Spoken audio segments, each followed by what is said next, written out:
My name is Asia Powell, and I'm from the CPUC's Executive Division, News and Outreach Office. The Executive Division is partnering with the Energy Division for today's Energy Utility Debt Workshop.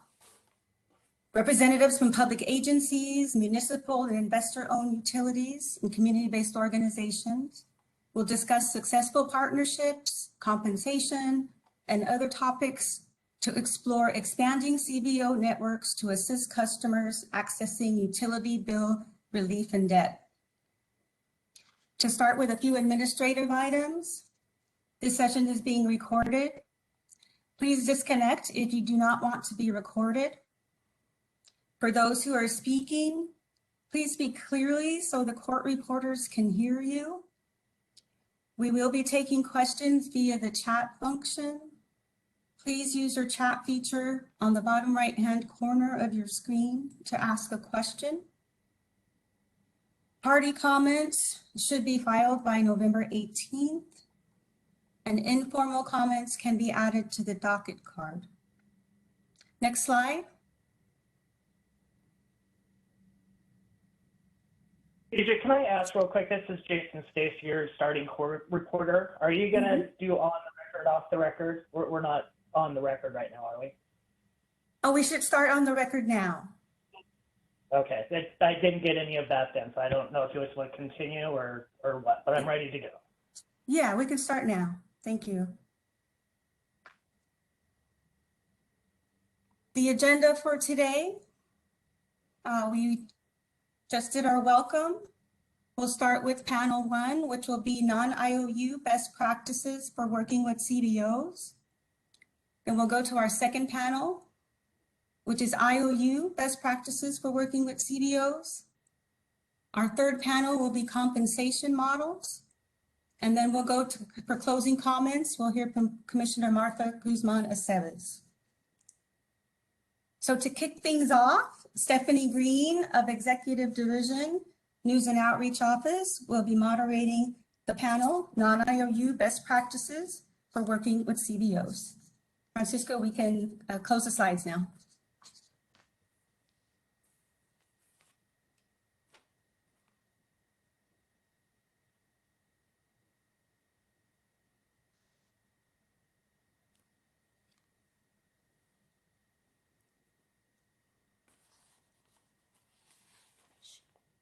Should I go ahead and begin? Yes.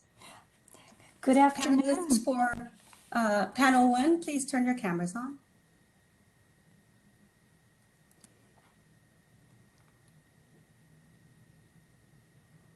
Okay. And I apologize, I just need to interject something real quick, Ms. Green. For all of our speakers, the court reporters are going to need you to announce your name so we can identify you for the transcript.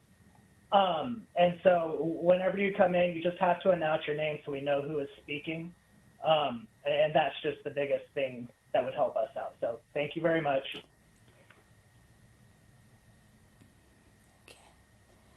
Okay, we're missing Mona and Leanne.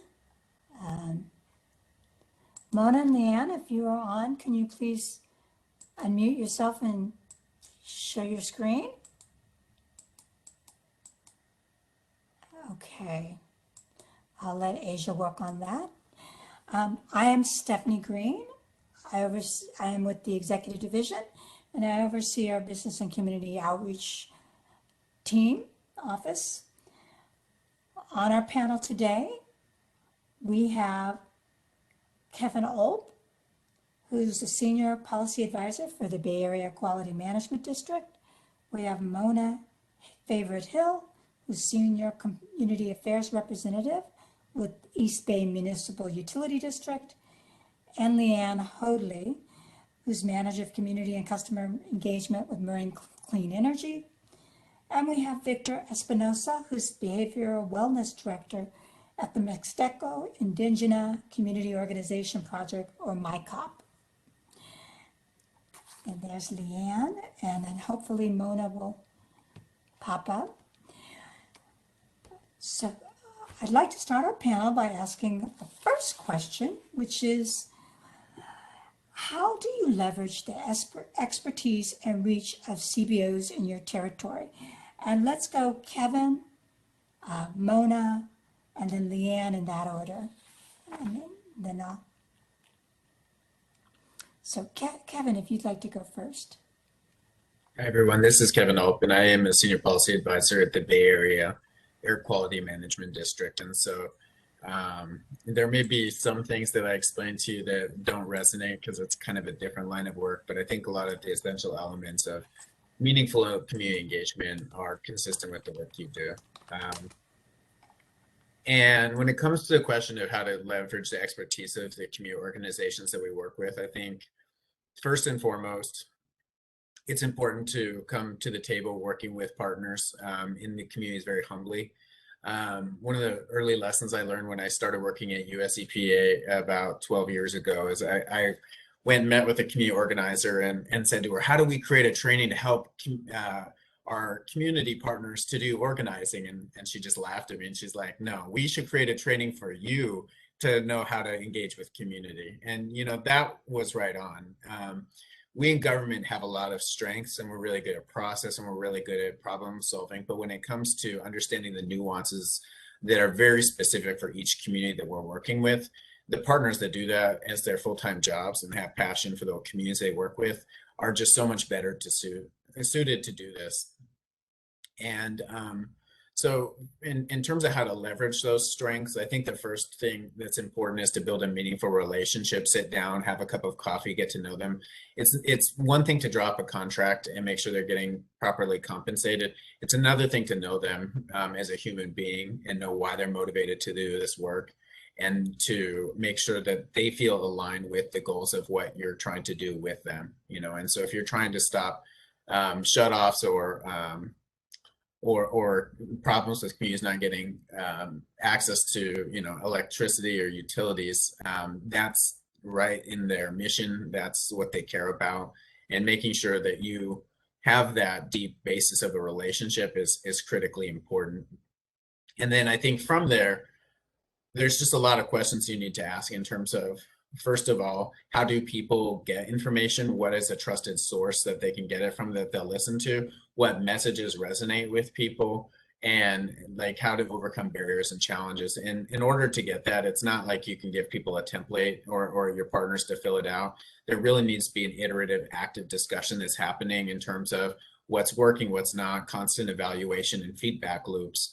So that as you're doing your outreach campaigns, as you're doing engagement with communities, you can figure out what's resonating and what's not. A good example that I'll briefly share is that when I was managing an environmental justice task force in Pomona for the California Environmental Protection Agency, community was really concerned about backyard businesses. There's a lot of industrial activity that's happening in residential areas. And so they really wanted us to tackle that as a major community concern. But then when we started putting together materials and sharing them, you know, call this hotline, report to us, you know, the languages of complaints did not resonate. Report on your neighbor was, you know, considered snitching. And what people said very validly is a lot of these backyard businesses are providing services that people can't afford otherwise. You know, maybe it's an auto repair shop happening in somebody's garage.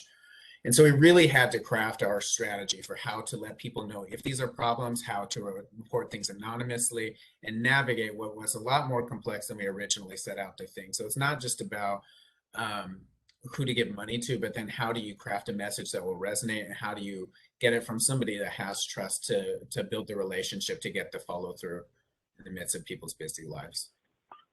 Mr. Ope, I need you to slow down, please. We can only write 200 words a minute, and I just got you at 280.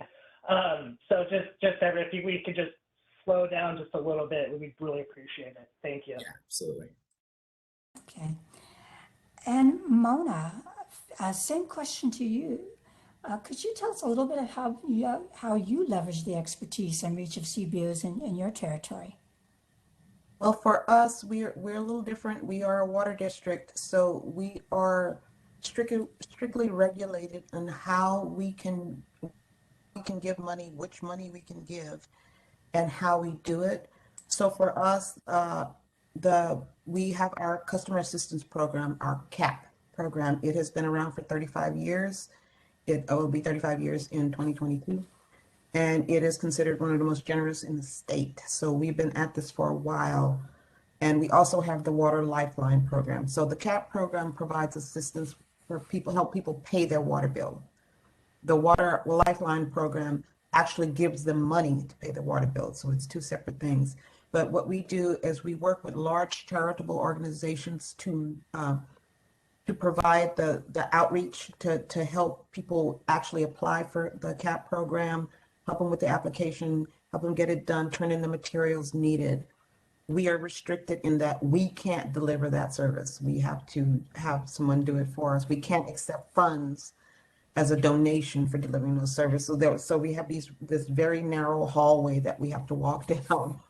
So for us, we've worked with organizations like this is the Paul Richmond Community Fund and Spark Point Richmond, things like that. They help us when they're servicing their clients. They say, okay, you need assistance with paying your bills. Here we have this program with East Bay Mud, and then they supply the help that way. It's been invaluable.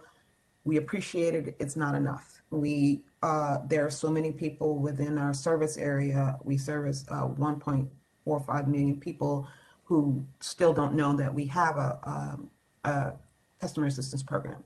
So we've been doing a lot of outreach around that. We've been outreaching to community-based organizations saying, hey, can you get the message out about this? Can you tell folks in Spanish, in Cantonese, in Mandarin, and Vietnamese? And we put messages on the sides of buses and everything to let people know about the program.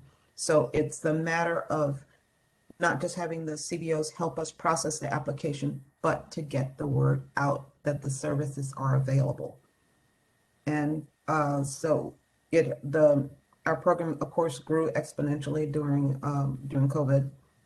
And so we've got more people involved. We've got more people that we're reaching, but we still know that we hear every day that, oh, I didn't know I can participate because I own my home. Well, yes, you can. If you're a customer and you meet the criteria, you can participate. So for us, leveraging the CBOs is one, having them help us get the applications completed, and two, having them help us get the word out. And there's one particular organization I have to call out.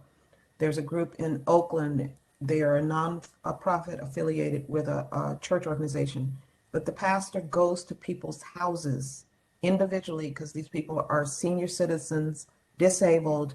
They're not going to do anything online. They're not going to take a picture of their driver's license or whatever and send it to us. They're not going to do that. He goes to their house individually and helps them do that. And he contacted us recently saying, okay, he's being asked to help people in Vietnamese and he doesn't know how to do that. So we are putting him together with another organization so they can all work together to help these individuals. So for us, the CBOs are invaluable. We want to leverage them even more than we do. We are very limited in how we can compensate them, right? But we will find ways. So that's what we're working on right now. Thank you so much, Myrna. It was great to hear how you leverage them and utilize them for the applications and spreading the word and what key role they're playing. Next, how about you? Let's go on to Leanne. Leanne, could we hear a little about from you? Yeah, thank you, Stephanie. I'm going to say that it starts with making a commitment and a priority to working with local community-based organizations. MCE's mission is to address climate change by reducing energy-related greenhouse gas emissions and renewable energy and energy efficiency.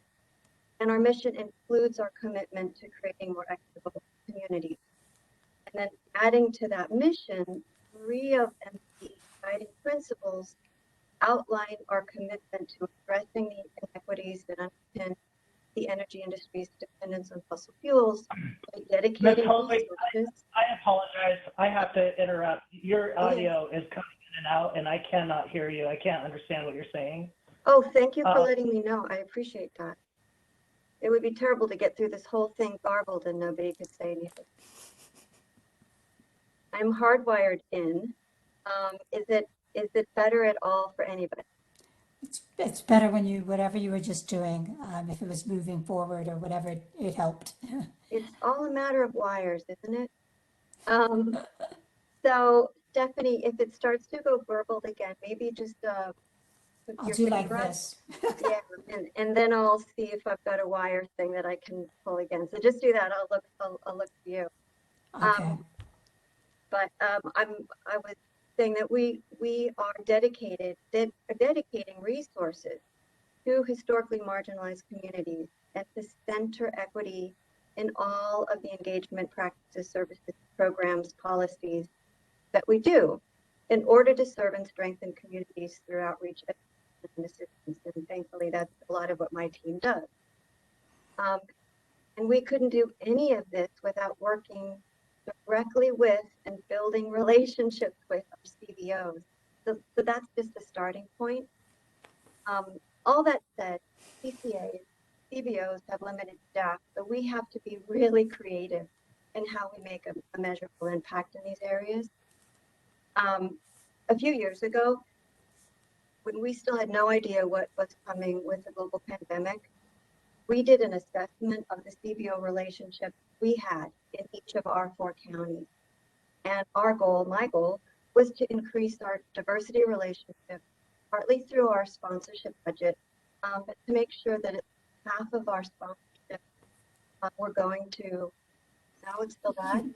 Yeah, you're still going in and out. I think it's if you move and maybe if you, I don't know what it is, but Okay, it's funny, I'm on Zoom calls all day and I have rarely had an issue. So this is Murphy's Law.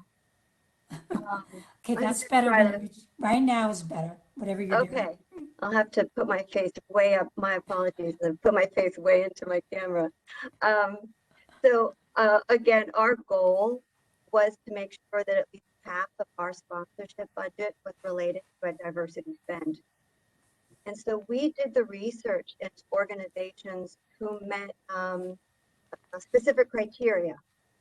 Were they supporting environmental justice, which often includes social justice, disadvantaged communities as defined by the CPUC, Black, Indigenous, people of color serving organizations, organizations serving low-income communities, youth education for Title I schools, older adult serving organizations, and workforce education and development. So we did our due diligence and our research through our network. We used GuideStar to validate 501c3s, and then we started reaching out to these organizations. And now 47% of our sponsorship budget supports equity-based organizations. That's a 22% increase in equity allocation since 2019. And we are currently members of 65 membership-based organizations. 29% are defined as equity membership. And we've presented or are working with aging institutes in all 4 counties. So that's some of the work we had started, and those relationships we had started to build, prior to the onset of COVID. And that's helped us really better position and leverage some of the CBO organizations that we work with to reach the communities that we want to serve. And I'll say, early in 2020, we started working with several of these newly identified organizations in Napa and Solano who were serving vulnerable communities affected by the fires. And we started sponsoring programs, relief programs, and talking about the bill relief programs, especially those funded by the state. So when a lot of that relief then switched to COVID vulnerable communities, we were in a position to start leveraging those relationships. So I'll end there. Perfect, thank you. And now let's pivot to Victor. Victor, you have a slightly different perspective because you're really a community organization. Can you tell us how was the organization's expertise leveraged for the 2020 census to achieve the results? Sure. Hi, everybody. My name is Victor Espinosa. I'm currently the Director of Behavioral Wellness at the Mixteco Indígena Community Organizing Project. I'll just give a little bit of context for who our community is and what we do.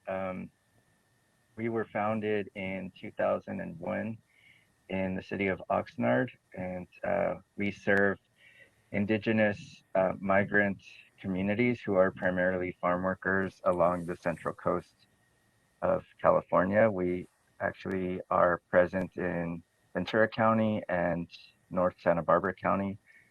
And so during the 2020 census, just to put it into context, our communities they're considered difficult to count for a variety of reasons.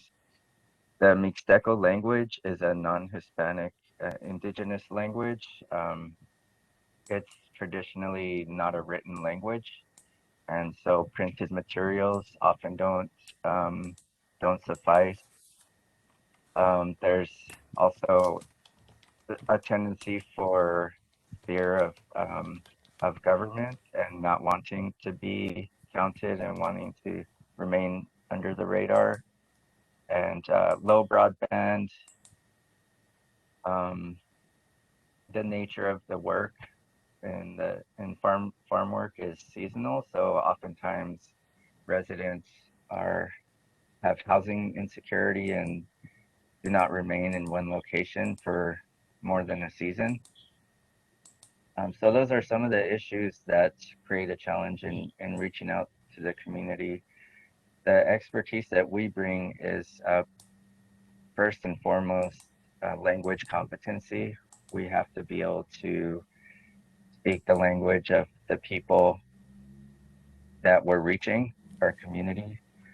And with the Mixteco language, there's actually several languages in a Mixteco language family, and each are considered their own variant of Mixteco. And then in addition to that, there are other indigenous ethnicities and languages like Purepecha and Zapoteco that also require their own language competency. So we use the Promotora model. This is a outreach model that's based in Latin America, primarily in the field of healthcare work. And with the Promotor outreach model, members of the community are trained to deliver services directly to their community. And what that means for us is we take persons who live and work in Oxnard and Santa Maria, who most likely have experience as farm workers and are able to provide information to the community. The other thing is we have a unique tool, which is an in-house community radio station, which we're able to leverage to reach farm workers early in the morning and afternoon, before and after their workday. The other thing is the computer and technology literacy is also very important. So when we're working with a census that's primarily answered online, we have to be able to provide hands-on help and walk the community through each step of the questionnaire completion process. So it's not enough to simply provide the website to fill out an application. We have to be able to give them that time to walk them through each step of the way. So those are some of the things that, some of the ways that we reached out to the community. Thank you for sharing. That was really fascinating. Our time is going quickly, so I'm going to move to our next question. Kevin, can you tell us, are there specific partnerships with CBOs that have been especially successful, and how did you measure or evaluate that success? This is Kevin again, and I'll try to go slower. I think when I get nervous, I talk fast.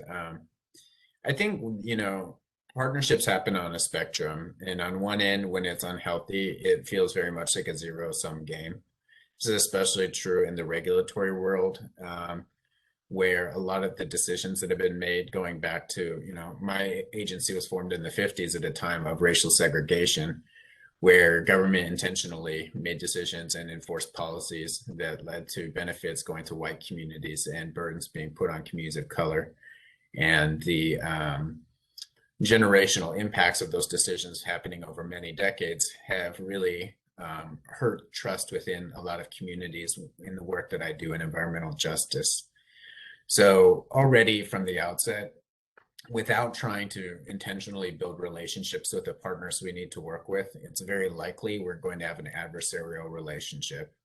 And so what that means is when we put together an agenda, if we put together a meeting, they're going to be showing up as critics, and rightly so. And so it's really important early on, before we even form a purpose or a basis for what we're going to do, to build partnerships, establish a relationship, develop a common sense of direction and agenda setting and logistics and planning. And that way there is a partnership. And what happens if we need to have a meeting on a rule or on a new permit or on a health risk assessment, they're showing up and making sure that people are coming to the meeting, but we're also making sure that we're asking ourselves the hard question in a public place and holding ourselves accountable to the standard that they set. And there is a real mutual beneficial goal that both sides can obtain from being able to co-develop any project that we're working on. And so I think not thinking about this work as a customer-centered work, but really about, again, that partnership that happens with two groups that have the same goals, but don't have all the tools to achieve those goals, and working together to accomplish that is important. And I think what that leads to is a positive sum relationship. And what that means is there's a transactional nature, but there's a real sense of a high level of communication in terms of identifying opportunities, identifying barriers, and really trying to enhance the chance for success towards any shared goals. And so right now with our steering committee that we're doing with 617 work, which is the Community Air Protection Program, the Air District, which is really about trying to develop strategies to reduce air pollution in traditionally disadvantaged communities. And the work that we do with partners to identify community concerns, remind them this is a community-led process, constantly be lifting them up and giving them plaudits for all the amazing work that they're doing, is helping to develop that energy that you can feel, to where they're bringing ideas that we've never thought about. We're helping to train them so they understand the air quality concerns in their communities. And again, when we have this shared sense of a purpose, it really enhances the work that either partners can do collaboratively to generate better results. And I think that's what I'm always trying to strive for in the work I do with community engagement. Perfect. Thank you, Kevin. And we are getting a little bit short on time, so if we can kind of keep our answers to a minute or two, so we can. Thank you, Leanne. Mona, you're next. Okay, for us, it's again, we have contracts with some of the larger charitable organizations to process CAP applications. The difficulty comes in getting the word out through the CBOs without overusing them and expecting, hey, we got this message, can you go deliver it? Thank you. So making sure we're working with them. I know with Kevin, we probably share a lot of the same groups, and those groups hold your feet to the fire. So for us, I'm in charge of our sponsorship program. We're redoing the way we develop that program to make sure it's collaborative, and we're helping the people who help us. So that's what we're doing right now. We have our standbys, but we're working to get more people and to establish a mutual beneficial relationship with them. Thank you. And Leanne, how about yourself? Yeah, one of the organizations that we started working with last year is the Puertas Abiertas Community Center in Napa City. And Puertas works with some of Napa's most vulnerable communities. They serve a primarily Spanish-speaking population. And because their mission is to connect their, what they call clients, programs, and services, they have been really wonderful to partner with. And so this year, we started something we had never started before. It's a pilot we're calling our Community Ambassador Program with Puertas. And we started with working with their community advocates. They actually have a role called a community ambassador, and teaching them about the state-funded programs such as CARE, FARA, LIHEAP, as well as MCE-sponsored programs that we created this year called a MCE Cares Credit, and teaching their, well, helping their community ambassadors learn about these programs so that they can then connect the clients that come in to work with Puertas on how to enroll in these programs that are meant to serve them. And we've even taken a little bit further. We participated in some Spanish radio interviews with Puertas interviewing us, asking us questions, but of course we get to develop the questions and the answers, and they're all around communicating bill savings programs and connecting folks to these programs, taking away any of the myths around the challenges with enrolling in Puertas. Community ambassadors are actually helping their clients get connected, either to the implementer of the program or enrolling in the program. So that's been something that we've really been excited about this year. We're still in the midst of this pilot, so maybe I can report back next year on our metrics. We would love that. That's terrific. I'd love to hear more about the pilot. And then, Victor, can you tell us how was the results of the partnership measured or evaluated, and what made it successful? Sure. We actually partnered with several organizations, and the main one was the State of California Complete Count Committee. And so the state created a statewide outreach reporting tool, and it allowed us to document each of our activities, attach them to a geographic map, and so we were able to report that way. And then also, ultimately, the results of the response rate of the 2020 census helped us evaluate how effective our outreach was. Terrific. Thank you for that. And our next question, our last question, before we go to Q&A, is can you talk about how, if at all, the CBOs in your territory are compensated for their enrollment, case management work, or any other assistance with your programs? So we'll start with Kevin. Can you? Yeah, and I'll use this. This is Kevin, and I'll use this as an opportunity to answer the part of the question last time that I didn't answer around measures. And I think one of the important things, and I keep reiterating it because I think it's such an important concept, is just whatever you do measure a success, that's a co-measure with the partners that you're working with. And in that way, even if you don't have money, if you're helping them towards the means and goals that they have as an organization, you're already at least aligning success with them and the work they do.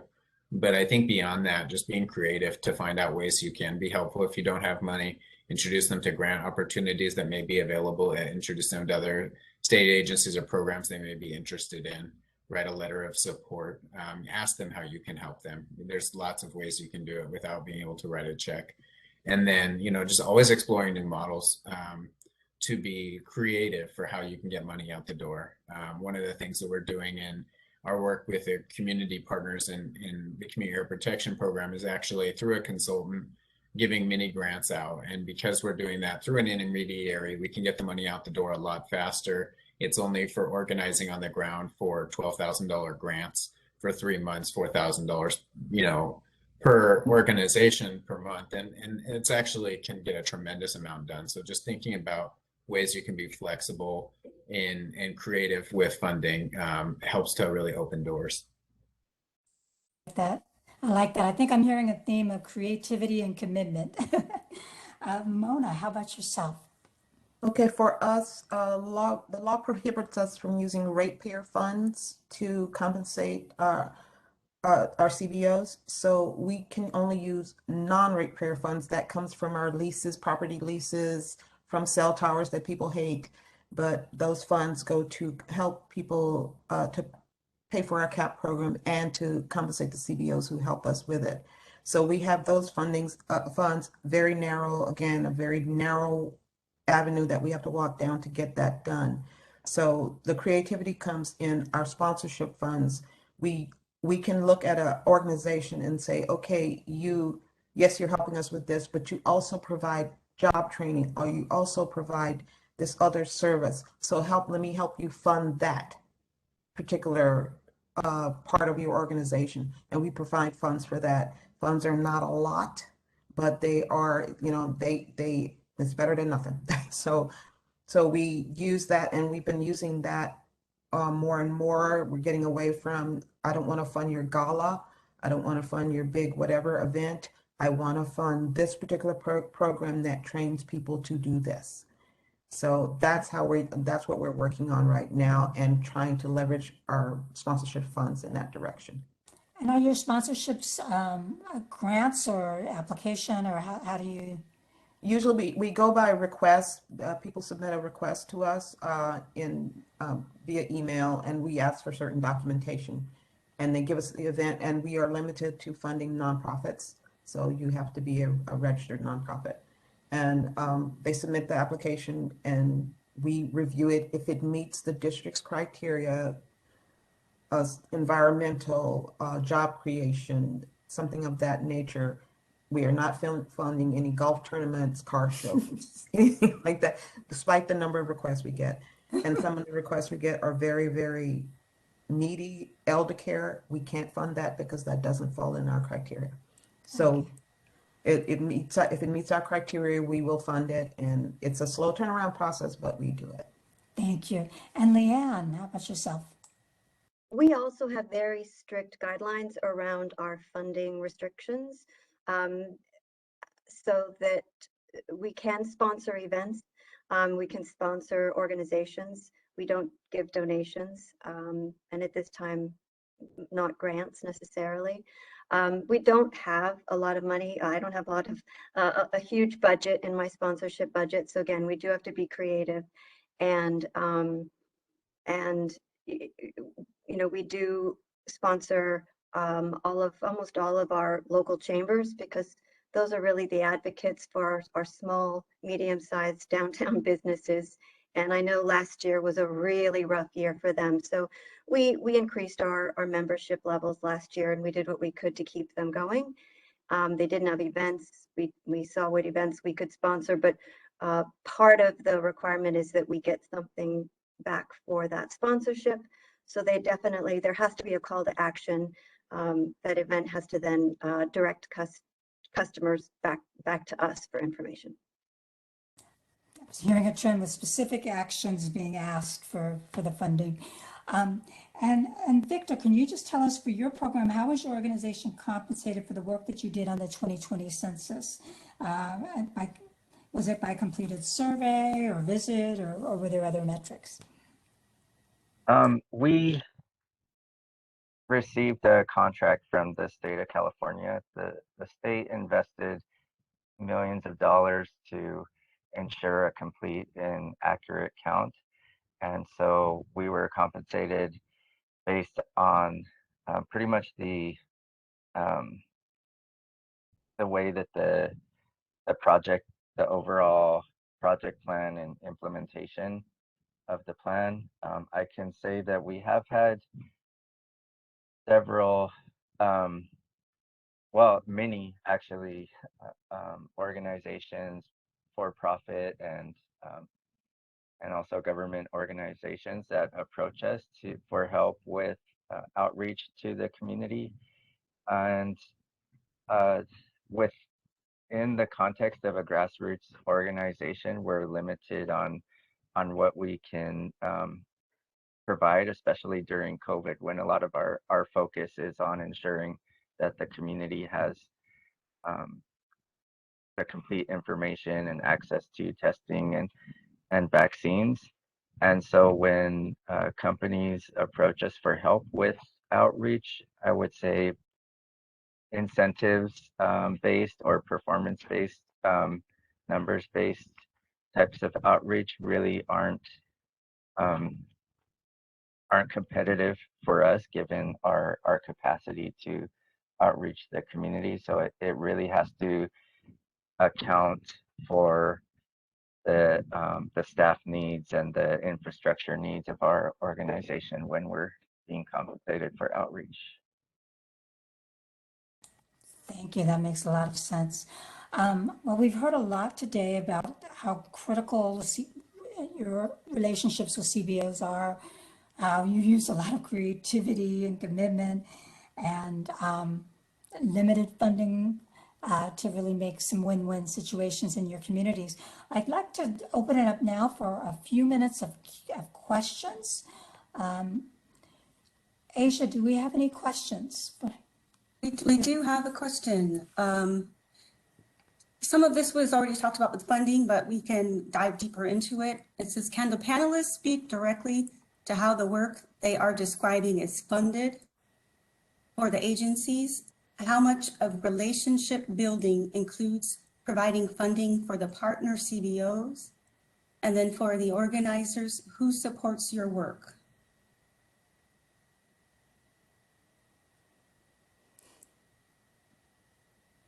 Anyone want to take a stab at that first one? Is that you, Mona? I think Mona and I both went off you at the same time. Go ahead. Go ahead, Leanne. I was gonna just start from a very practical manner. Oftentimes we'll get an email from a CBO asking us to sponsor an event or sponsor a program that they are putting on. And so we'll review it and take a look to see if it meets our criteria.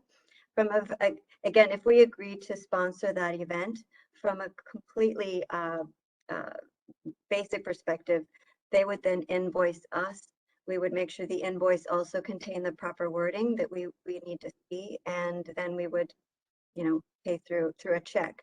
If it is a sponsorship of an event that needs our participation, then we would assess how we would manage that. If it's a tabling event, and if an organization has a program they want us to sponsor, typically the CBO is managing that program. I don't have a lot of staff to give to that, but there's a lot of different scenarios. So those are just a couple really specific ones. Okay, and for us, our method is pretty much the same as Leanne's. I do want to add in that East Bay Mud is a government agency. We are not a for-profit organization. So we get a lot of requests for large amounts of money, 10,000, 5,000. I got one recently that said, we will not accept a penny less than $5,000. And my response was, oh, gee, I'm sorry. But, we got quite a few pennies less than 5,000. But so again, same process as Leanne. You submit the request, we review it. If it meets our criteria, we will fund it. If it falls within, our budget year, we have our budget is approved by our board. So if it's toward the end of the year, we may not have enough funds, but we will review it and we will respond and let you know whether or not we can fund it. We are now looking for more organizations because we've been funding the same ones for year after year. So we want to make sure we reach out and look for other organizations that are not registered nonprofits that we can fund and be as creative as we can with those funds.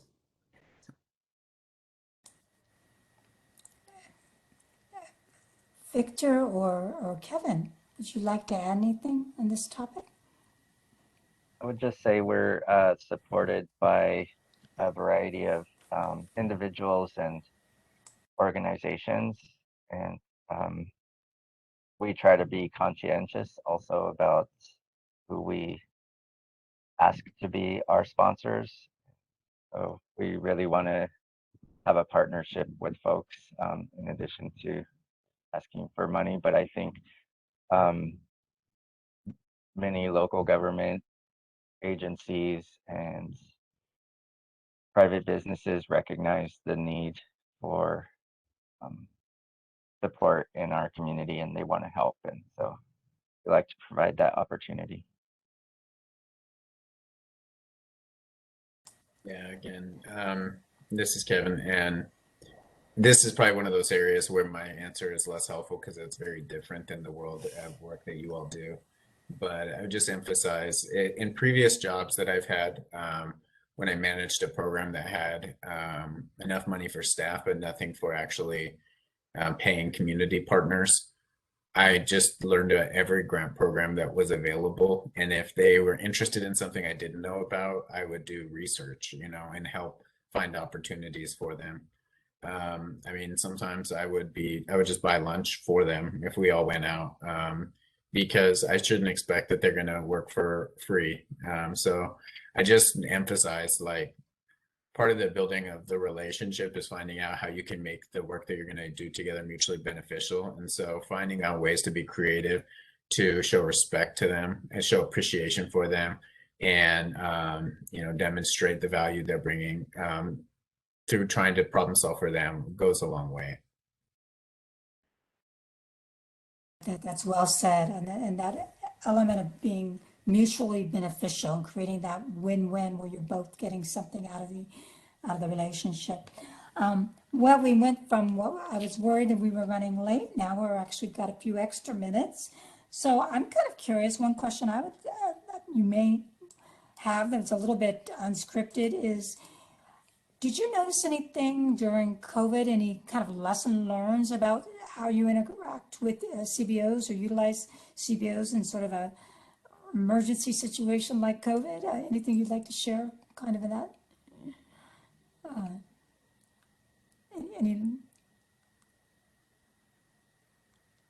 Any lessons learned during COVID in a pandemic scenario? I did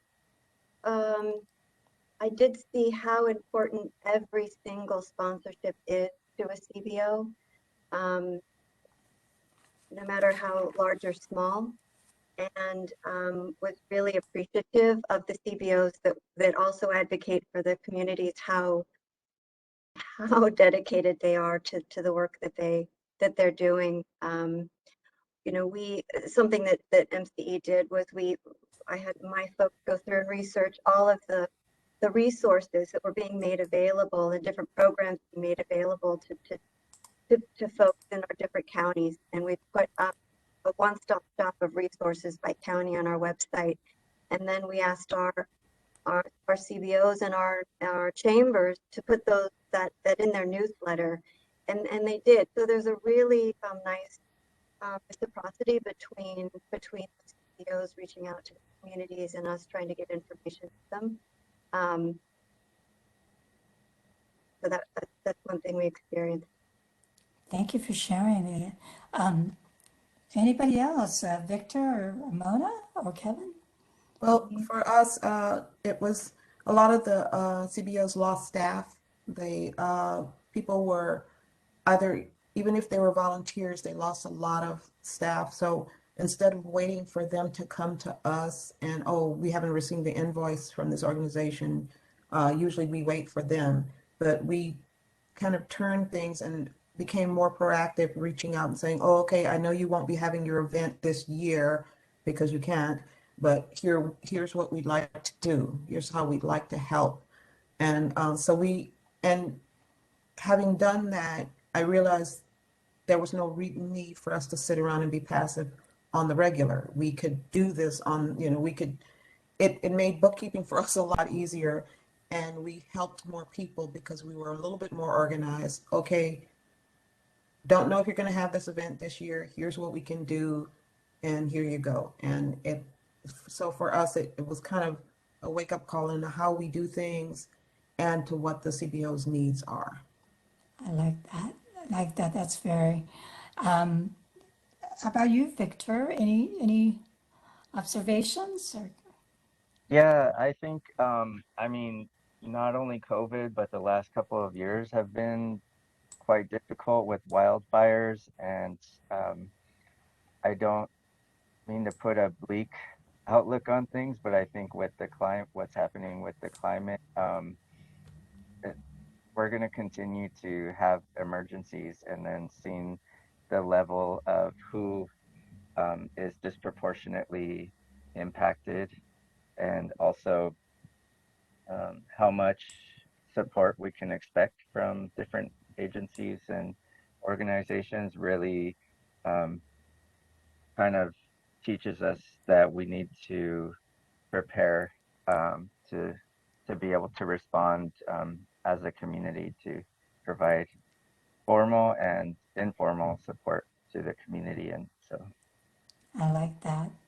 It looks like we do have, Asia, does it look like we have one more question from the audience, if I'm not mistaken? It looks like there's a question for you here, Kevin. Wondering, do you have suggestions for the IOUs as they attempt to improve their relationships, especially in the time of COVID recovery?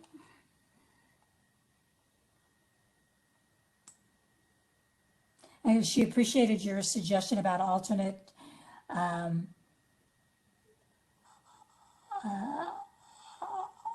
approaches for funding. So, Well, I've been doing a lot of trainings with our own staff and learning a lot from bringing in other presenters, especially from the community, to present to us. And one of the things that I heard somebody say recently, and her name is Michelle Pierce, I have to give her credit because I don't want to take it myself, was the community has a totally different understanding of what your job is than you do. And you need to meet them somewhere in between what you think your job is and what they think your job is. And I think that that's really important because we look at very predetermined shapes and sizes of the roles we're supposed to fit into, and it's hard to contort out of that. And there's lots of forces that say, don't do that, that won't work, or you'll never make them happy, or just stick, we're too busy. And it's going to really constrain you in terms of what's possible, because a lot of the problems that you're dealing with are the ones that haven't been solved by our traditional structures and are also built on systems that fundamentally are broken that we're trying to repair.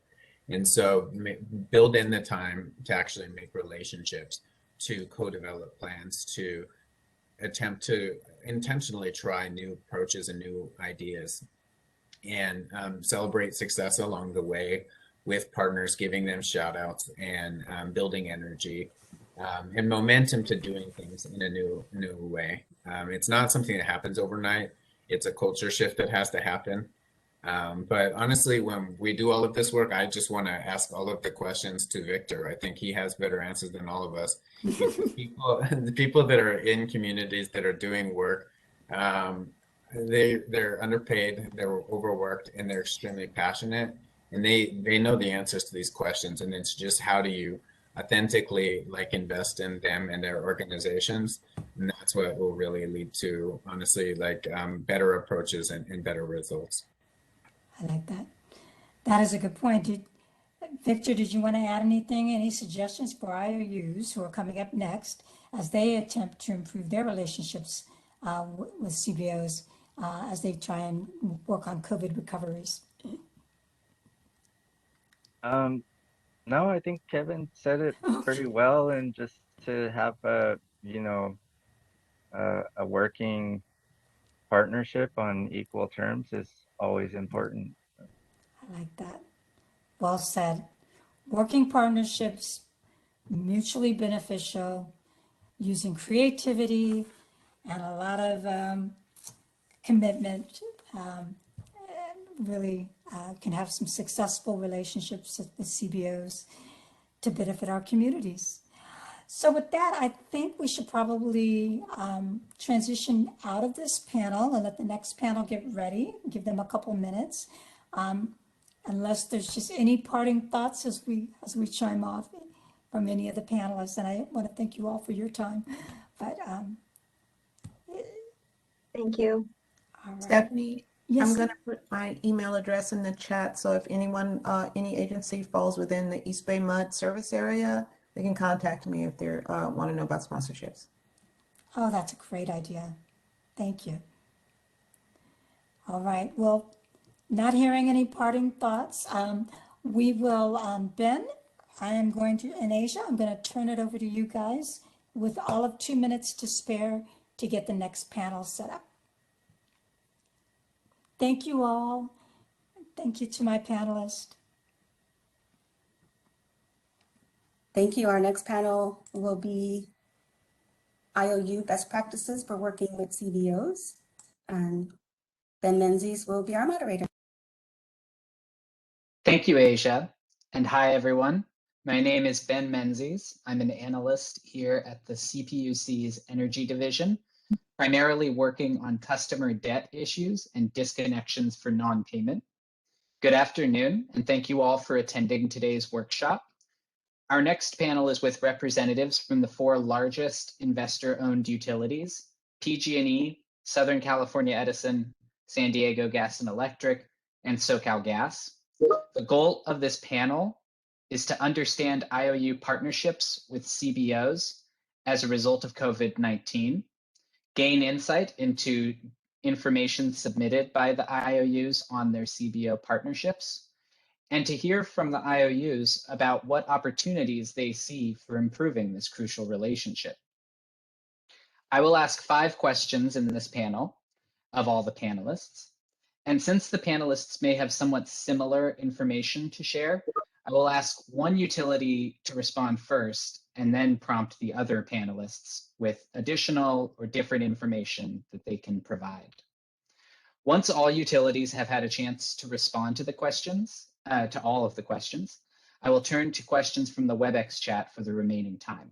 And this panel is scheduled to conclude at 2:55 p.m. I will also remind each panelist to please begin your answer with your name and affiliation for the benefit of the court reporters. Turning to the questions, I will start by asking Kathleen Monahan from PG&E the first question.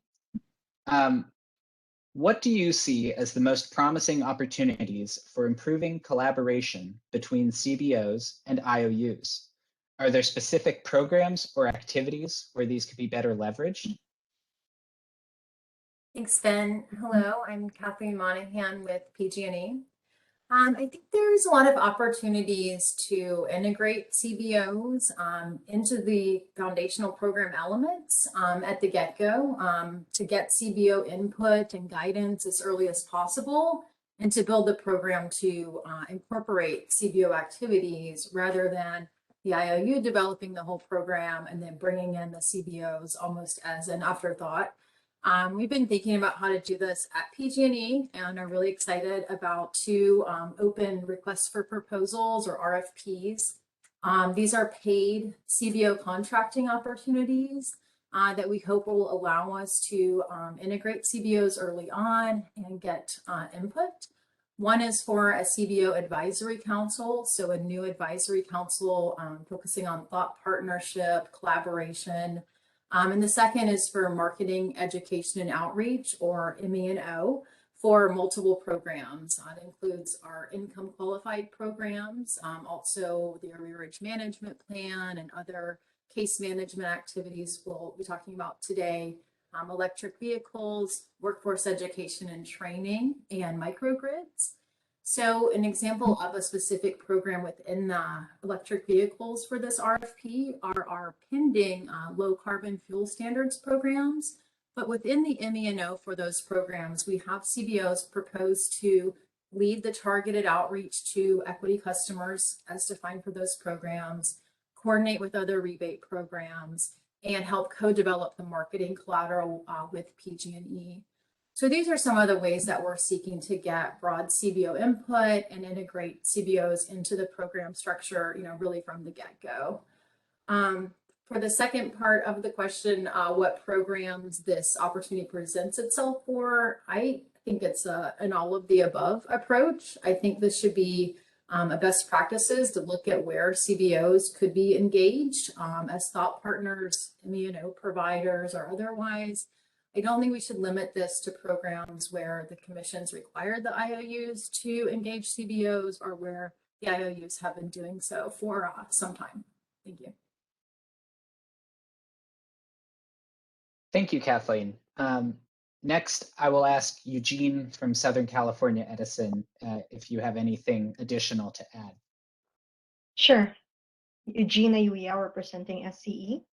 So SCE recognizes that CBOs are trusted messengers of the communities and are well positioned to work at the local level to meet community needs. They're equipped to help with increasing community awareness, educating customers, organizing events and activities, and pretty much, which is really critical, is gathering feedback from its constituents. In terms of areas of improvement, I believe that there is an opportunity for CBOs to carry out continuous engagement efforts. And this approach has been well documented in a lot of low-income studies that really focuses on engaging customers, not just one time, but multiple times, and to offer ongoing coaching to customers who may have been experiencing, for example, financial hardships. And in this approach, you just don't offer a one program, but take on a holistic approach. So you could offer all the multitude of programs that can help a customer address their needs at the right time. And with that, similar to PG&E, we've been exploring the possibility of releasing an RFP, which would integrate such approach. The other thing that I would say that it's been happening right now, we've been leveraging CBOs in various bill assistance programs and also other equity programs, whether it covers energy efficiency and other proceedings like transportation electrification and other initiatives such as wildfire mitigation activities. So since most CBOs can supplement program marketing and outreach, there's indeed an opportunity to standardize a referral process. And I believe this is being addressed in many initiatives, particularly trying to streamline the enrollment process across different low-income programs. An example of this would be the Universal Audit Tool in ESA. And I think that would pave a way to improve the need to have a standardized referral process, especially when CBOs are working with individual customers with different needs. Other areas which I think there is a great opportunity and hasn't been really tapped yet is the concept of engaging CBOs in workers' development efforts. There's an opportunity to consider holding classes, for example, that provides or educate the constituents of CBOs to be ambassadors to promote other programs. And I think that is especially successful for household level programs, for programs aimed at training residents to be ambassadors so that you can improve program participation. Thank you. Thank you. Next, I'm going to turn to Danielle from SDG&E to add any differences or additional information. Thank you, Ben. Danielle DeClerc representing SDG&E. Just to make sure, can everyone hear me okay? I'm going to do a quick sound check. Talk louder. That's better. Okay. So SDG&E utilizes a holistic approach where our CBOs provide outreach and engagement support for all available programs. So this approach has been successful as it allows for CBOs to provide their constituents with a comprehensive overview of all programs available for their needs. This can range from bill assistance, payment plans, energy saving, and accessibility to services and tools. So similar to the items that SCE referenced, we utilize the holistic approach through several outreach activities. And these have been proven to be successful at reaching customers, including events, presentations, trainings and workshops, social media messaging. And I think it's important to note that these outreach tactics are not necessarily a one-size-fits-all. So by having this variety, we're creating more opportunities for engagement and creating additional touch points for customers. So I know there's a statistic about 7 touch points before you actually make a meaningful impact. So it's important to consider that as we're shaping our outreach tactics in the future. Some opportunities for increasing collaboration that I wanted to touch on are providing a more comprehensive training and overview on new programs such as CAP and PIP, some of the upcoming COVID-19 relief programs for our CBOs, as well as highlighting new focus areas that we've been seeing, including DACs, environmental and social justice, hard to reach, and access and functional needs. And I think this will provide CBOs a better understanding of how to effectively target and engage these key demographics that we're starting to focus on more.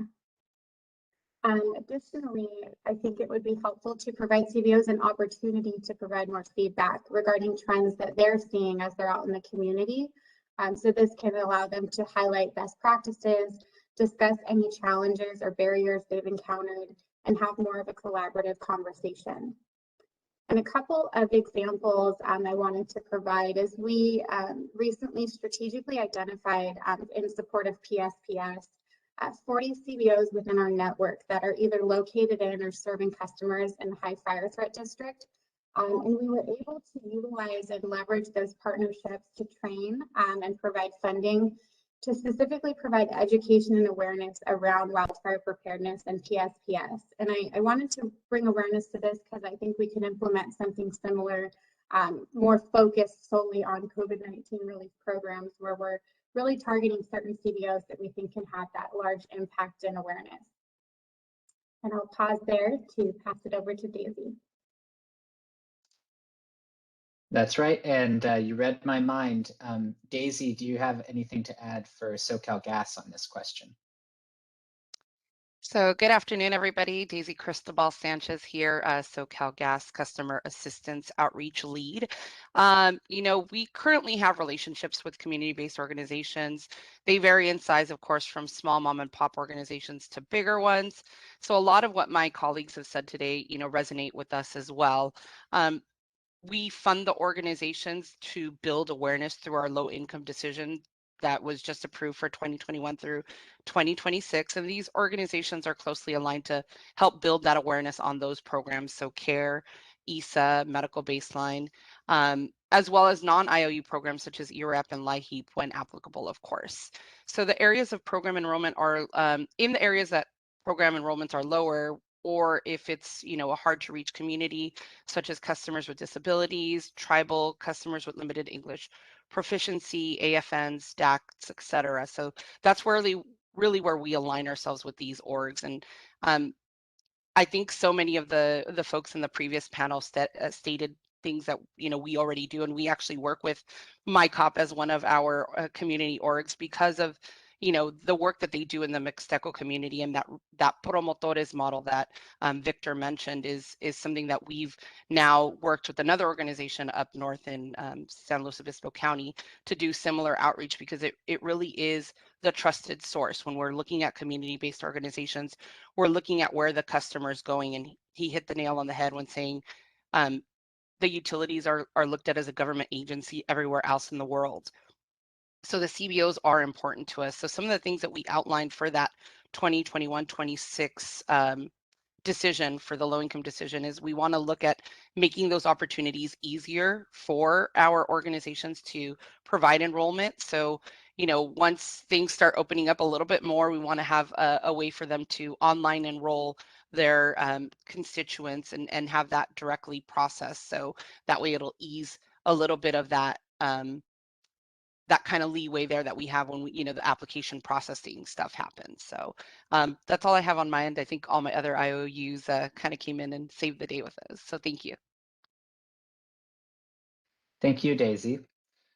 I will now move on to the second question, and this one is going to start with Eugene from Southern California Edison. Are there any lessons IOUs have learned about CBO engagement during COVID-19 that you would like to share? Mm-hmm. Well, my first point was actually mentioned earlier in the first panel, but there is the reality is we do have a tendency to overburden and place too much expectations on CBOs, particularly during the pandemic. And they are a business, and like all other businesses, a lot of them had to shut down and did not have the resource necessary to reach out to customers. And this is exacerbated by the fact that funding is limited which practically impacts available resources within these organizations. Some may not have the infrastructure to support complex activities. The second point that I think is really important here is that early engagement and involvement is key to a successful partnership.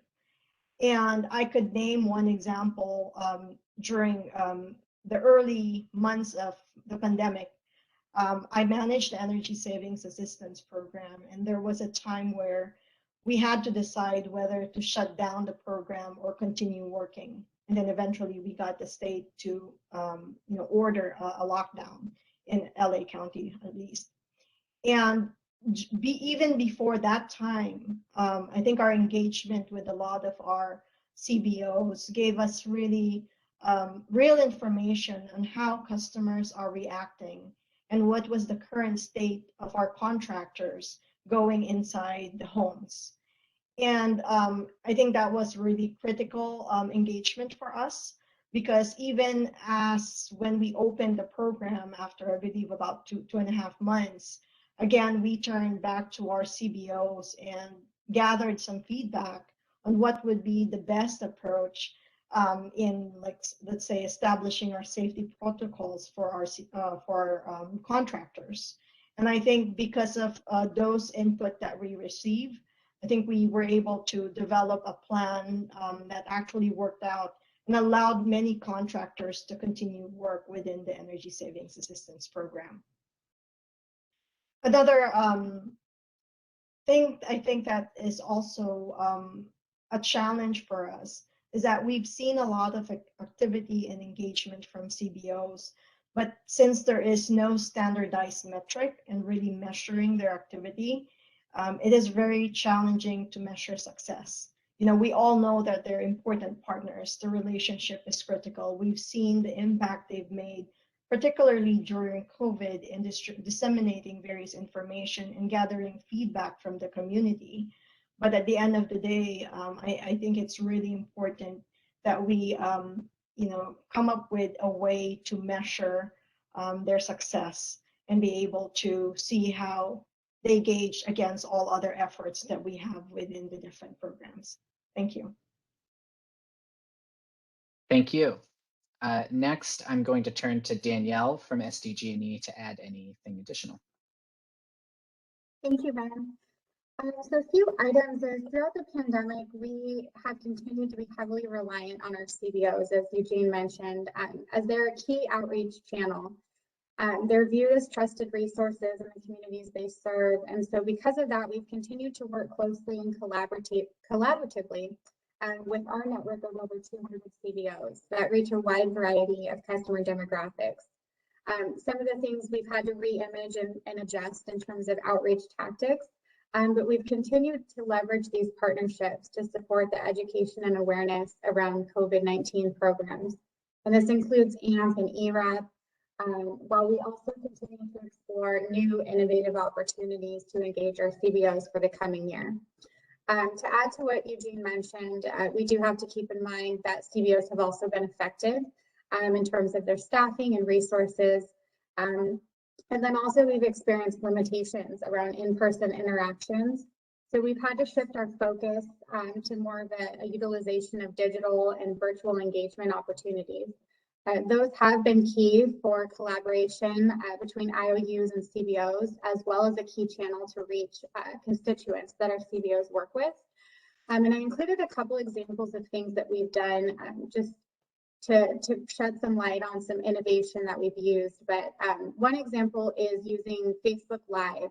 We've worked with some of our CBOs to use that as a platform to record program-focused presentations that can then be shared to a broader audience after the presentation. And then using media spots and commercials in an interview-style format, which has provided us an opportunity to also discuss COVID-19 relief programs and air on several news channels in both English and Spanish. And then we've also made modifications to our outreach events, so drive-through formats, including food distribution events, wildfire safety fairs, and our SDG&E partnership events for ERAP enrollment. Great, thank you for that information and those examples. Next, I will turn to Octavio from SoCal Gas. Any lessons learned from COVID? Actually, it'll be Daisy. Oh, I'm sorry. I'm so It's sorry. okay. Octavio's here as my backup because I do only cover the low income programs, and as CBO outreach has been increasing, I've kind of been the go-to person, but he is there just in case something comes from another realm that needs him to peek on in here. But I think my other colleagues really said it, in that the CBOs were impacted just the same as other businesses. They were limited to either no events at all, or limited in-person activities, and they had to turn around into a digital world with an audience base that wasn't necessarily or generally technologically involved, right? So as Danielle was mentioning, Facebook Live became the go-to for all of them. We leveraged our partnerships with MyCop, who Victor mentioned earlier, has a radio program. We had our public affairs managers make sure that they sought those opportunities to be able to be on air and promote our programs to those in need and those in the areas that they cover. We worked with some of our other partners down in the Orange County area.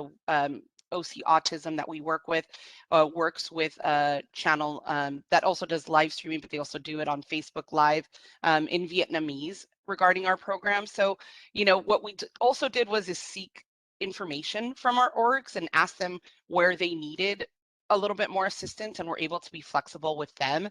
And some of them also told us that they needed a little bit more content as far as, what could they put digitally? What could they send out text messages on? Where could, what could we put in food distribution drive-bys because they're drive-throughs, because the food distribution increased exponentially at most of the orgs that we work with. So one of the orgs in particular up in the Santa Barbara area had mentioned that they had a 3 to 4 time increase in new clients, and 85% of those new clients were newly unemployed. So, we had to reach out through our CBOs to some folks that maybe never looked for assistance before. They were, probably steadily income throughout most of their time, and COVID came overnight and changed their worlds upside down, and they sought information where they knew it was available, which was in their local community. So we, as the IOUs, we work with the CBOs. We sometimes expect that the CBOs are kind of our solving, kind of coming in to save the day folks, but they were impacted, and we needed to realize that not only were they overwhelmed, but they were also understaffed. And their volunteer base, which generally tends to be those that were most vulnerable. And so they were impacted as well, right? With people not wanting to leave the house because they were vulnerable. So that crew that they had, that manpower, was more of a skeleton crew. So I think what we learned was that the importance of the close relationships we have with our organizations really came to fruition during the pandemic. We work closely every month with our orgs. We learn to be flexible with them and help them serve their needs a little bit better. And it opened up the opportunities for more orgs, right? Because of the fact that we were serving a little bit beyond where we were underserved or under-enrolled, we needed to reach out to now new under-enrolled areas or new areas where people were seeking information. Great. Thank you for that, Daisy. And finally, I'll turn to Kathleen to add any lessons learned by PG&E. Thank you. Yeah, my colleagues mentioned getting feedback from partners, I think ESA contractors, and hopefully this would be more of like a reminder for us than a new lesson, but I think just the importance, underscoring again, of like getting that on the ground feedback and then acting on it to the extent that we can. PG&E hosted, I guess, 3 focus groups in early this year in Q1. Ms. Monahan, this is the reporter. I need you to start over. Your audio is not that, it's coming in a little low. Can you please start over again? My apologies. Is this better? Yes. Okay, thank you. Just the importance of getting feedback and acting on it to the extent that we can. PG&E hosted several focus groups in Q1 of this year.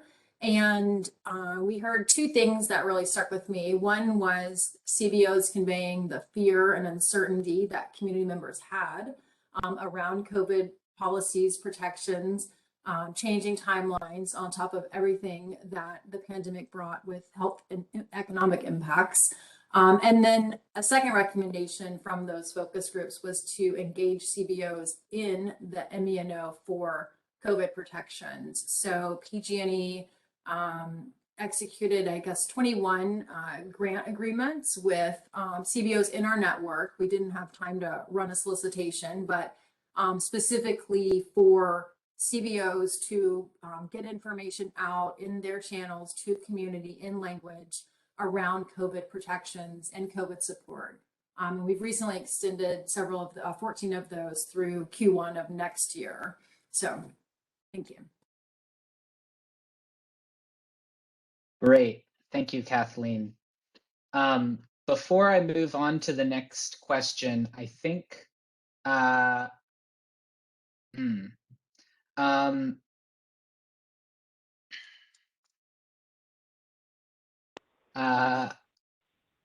I think that I'm going to, we're about to get the commissioner on who might want to say a few words, but I'm going to go to the next question first, given time. And this question will start with Danielle from SDG&E. What factors or metrics should be considered when evaluating the effectiveness of IOU and CBO collaboration? Currently utilizes several mechanisms to track metrics associated with CBO effectiveness. This is the reporter. Ms. Delaclerc, your audio is not coming out clear. Can you please adjust that and start over? Yes, let me turn my volume up and I'll get closer. Is that better? It's a little bit better. It's coming out kind of choppy. Slow, closer to the mic, and let's try that again. Okay. Can you hear me in this? Okay. It's a little bit better, yes. Okay. We use several mechanisms to track metrics associated with our CBO effectiveness. Each activity, whether it be an event, presentation, workshop, or social media post, is tracked, and the estimated reach is included to estimate overall effectiveness. Additionally, we use source codes to track our care capitation partner enrollment. I'm sorry, this is the reporter again. The sound is really poor. I can try to, I'm on my computer, but I can try to call in from my phone. I'm not sure. Can anyone else hear me okay?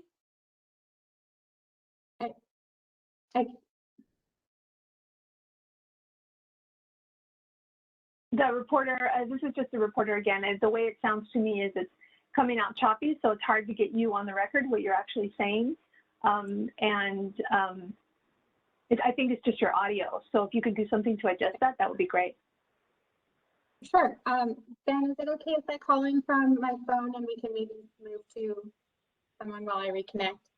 Yeah, that seems like the right approach. Thank you. Thank you.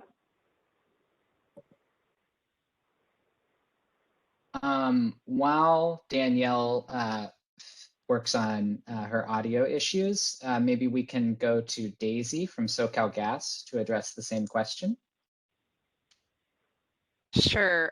So similar to where Danielle was headed, and as I stated before, we work really close with our CBOs on a monthly basis, where me and my team, or my team and I, are constantly in communication with them. But we hold at least one meeting a year where we update them on any program updates, and it's usually towards the end of the year. It's actually next week, and we start establishing the memos of understanding with those organizations. And that meeting in particular is, where we invite our current CBOs list that we have, as well as any ones that we see that might help us in the areas that I mentioned earlier, whether it's hard to reach or in underserved areas or under-enrolled.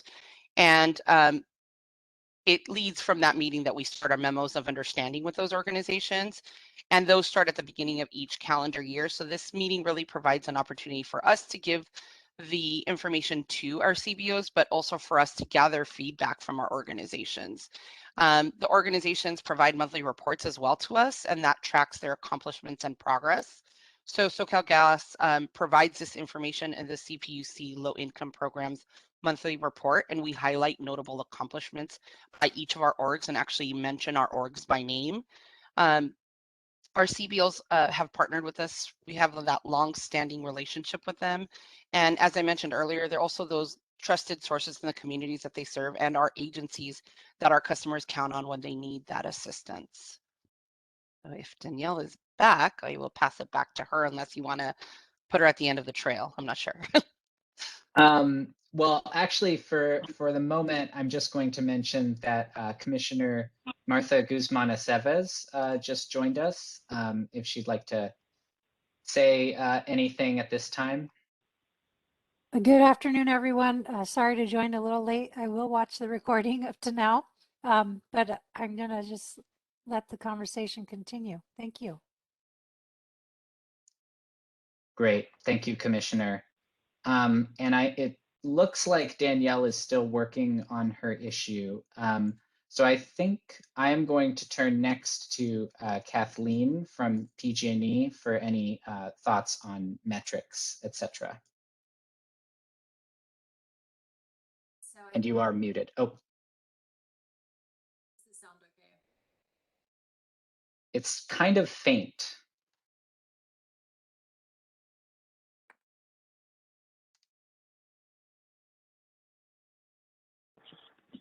Better? No, this is the reporter. Your audio sounds really low.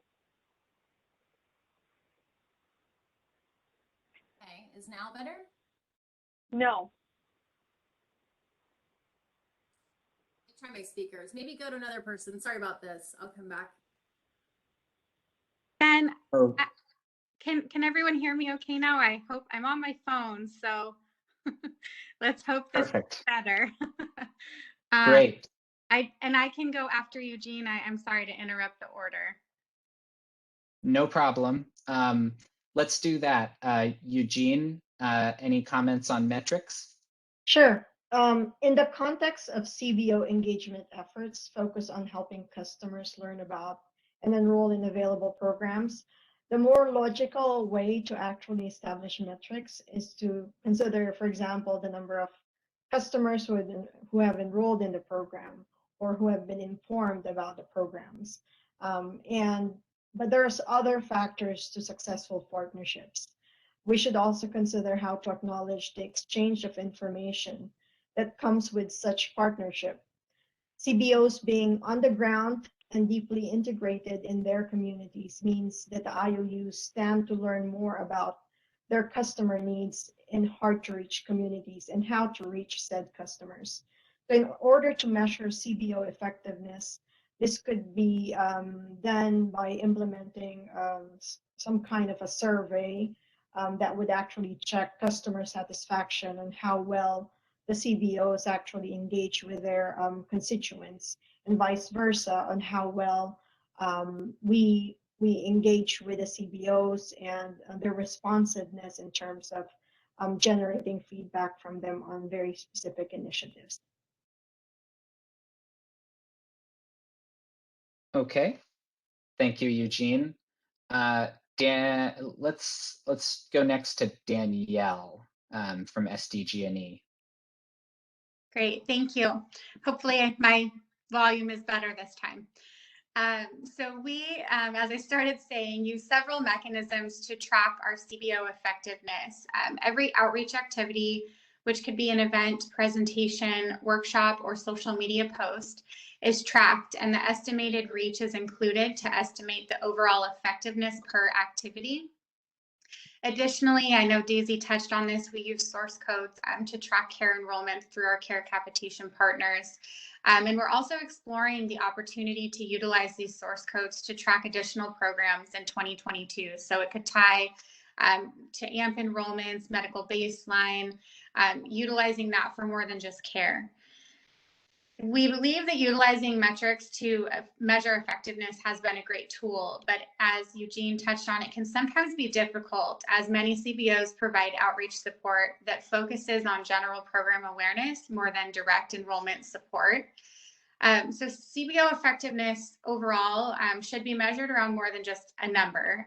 Some organizations are very technologically savvy and can assist with direct enrollments, where some CBOs are small grassroots agencies that focus more on boots on the ground type work. And they're also very active. They reach key demographics, including customers with limited English proficiency and hard to reach communities. So we believe by having this diverse network of partners, we're able to reach a variety of customer demographics and be more effective at utilizing, different outreach tactics. I had a few areas of focus for going forward, maybe into 2022 and beyond, but enhancing collaboration through MOUs can provide CBOs an opportunity to also tell us what programs they're able to support. This will also gauge interest possibly in engaging in various working groups by topic. So this could be COVID-19 relief, climate equity, and then also identifying the demographics reached and the resources they currently have available, which could have been changed as a result of the pandemic. Through this process, the IOUs can establish a clear understanding of each CBO's target audience, and some of this may have changed as a result of COVID-19. And then additionally, the use of surveys. We've started using this this year to solicit feedback from our CBOs. We recently issued one about a month ago to better understand what outreach tactics they believe work best and how they've been impacted by the pandemic. And we believe this survey will help structure MOUs for 22 and beyond. Great. Thank you, Danielle. And finally, I will turn to Kathleen from PG&E. Thank you. Is my sound okay now? Wonderful. So sorry about that. So thanks for the colleagues for the metrics. Totally agree with all of the, we can come up with quantifiable metrics, a list of them, things like enrollments that's been mentioned, success in programs like AMP. I think qualitative feedback is helpful. We've gotten some great feedback from the CBOs working on COVID outreach about the impact that customers and thanks that customers have given them. We can look at the CBO satisfaction, community household engagement and satisfaction. And one thing about the metrics, we can do our list and it seems very straightforward, enrollments, attrition from AMP, but we found that tracking them consistently across CBO partners has been really challenging just to get on the same page with how we're going to track reach, attendance. Some CBOs have barriers. Of course, most CBOs have different systems. And so it can lead us as the IOU to not having as much robust data as we'd like to demonstrate the effectiveness of these channels. So we are optimistic. The RFP I mentioned earlier can hopefully help address some of these issues, but even within that, we'll have standard metrics for all of the contracts we plan to execute. Even within that, the CBOs are going to have varying ranges of capabilities to track different things. So we have a two-tiered system for that RFP to try to make one tier very accessible, probably minimal reporting, with a higher tier with more robust reporting. But even within that, I think there's just a lot of differences in terms of the capabilities of CBOs to track and report that we found challenging and we're working on, but I think will continue to be a challenging area. Thank you for that. Next, I'm going to move to the next question, but just going to note that we have about 20 minutes left in this panel. This next question, I'm going to start with Daisy from SoCalGas. What compensation do the IOUs currently provide for CBOs who assist customers with program enrollment and/or case management? So as I mentioned earlier, SoCalGas currently works with a variety of organizations and all are under memos of understanding, either for capitation work or for building awareness. Case management work isn't currently in scope based on our current MOUs with our CBOs, but our CBOs, as I mentioned, are trusted sources in the community. They help to promote, build awareness to the communities they serve, advocating for SoCalGas's customer assistance programs.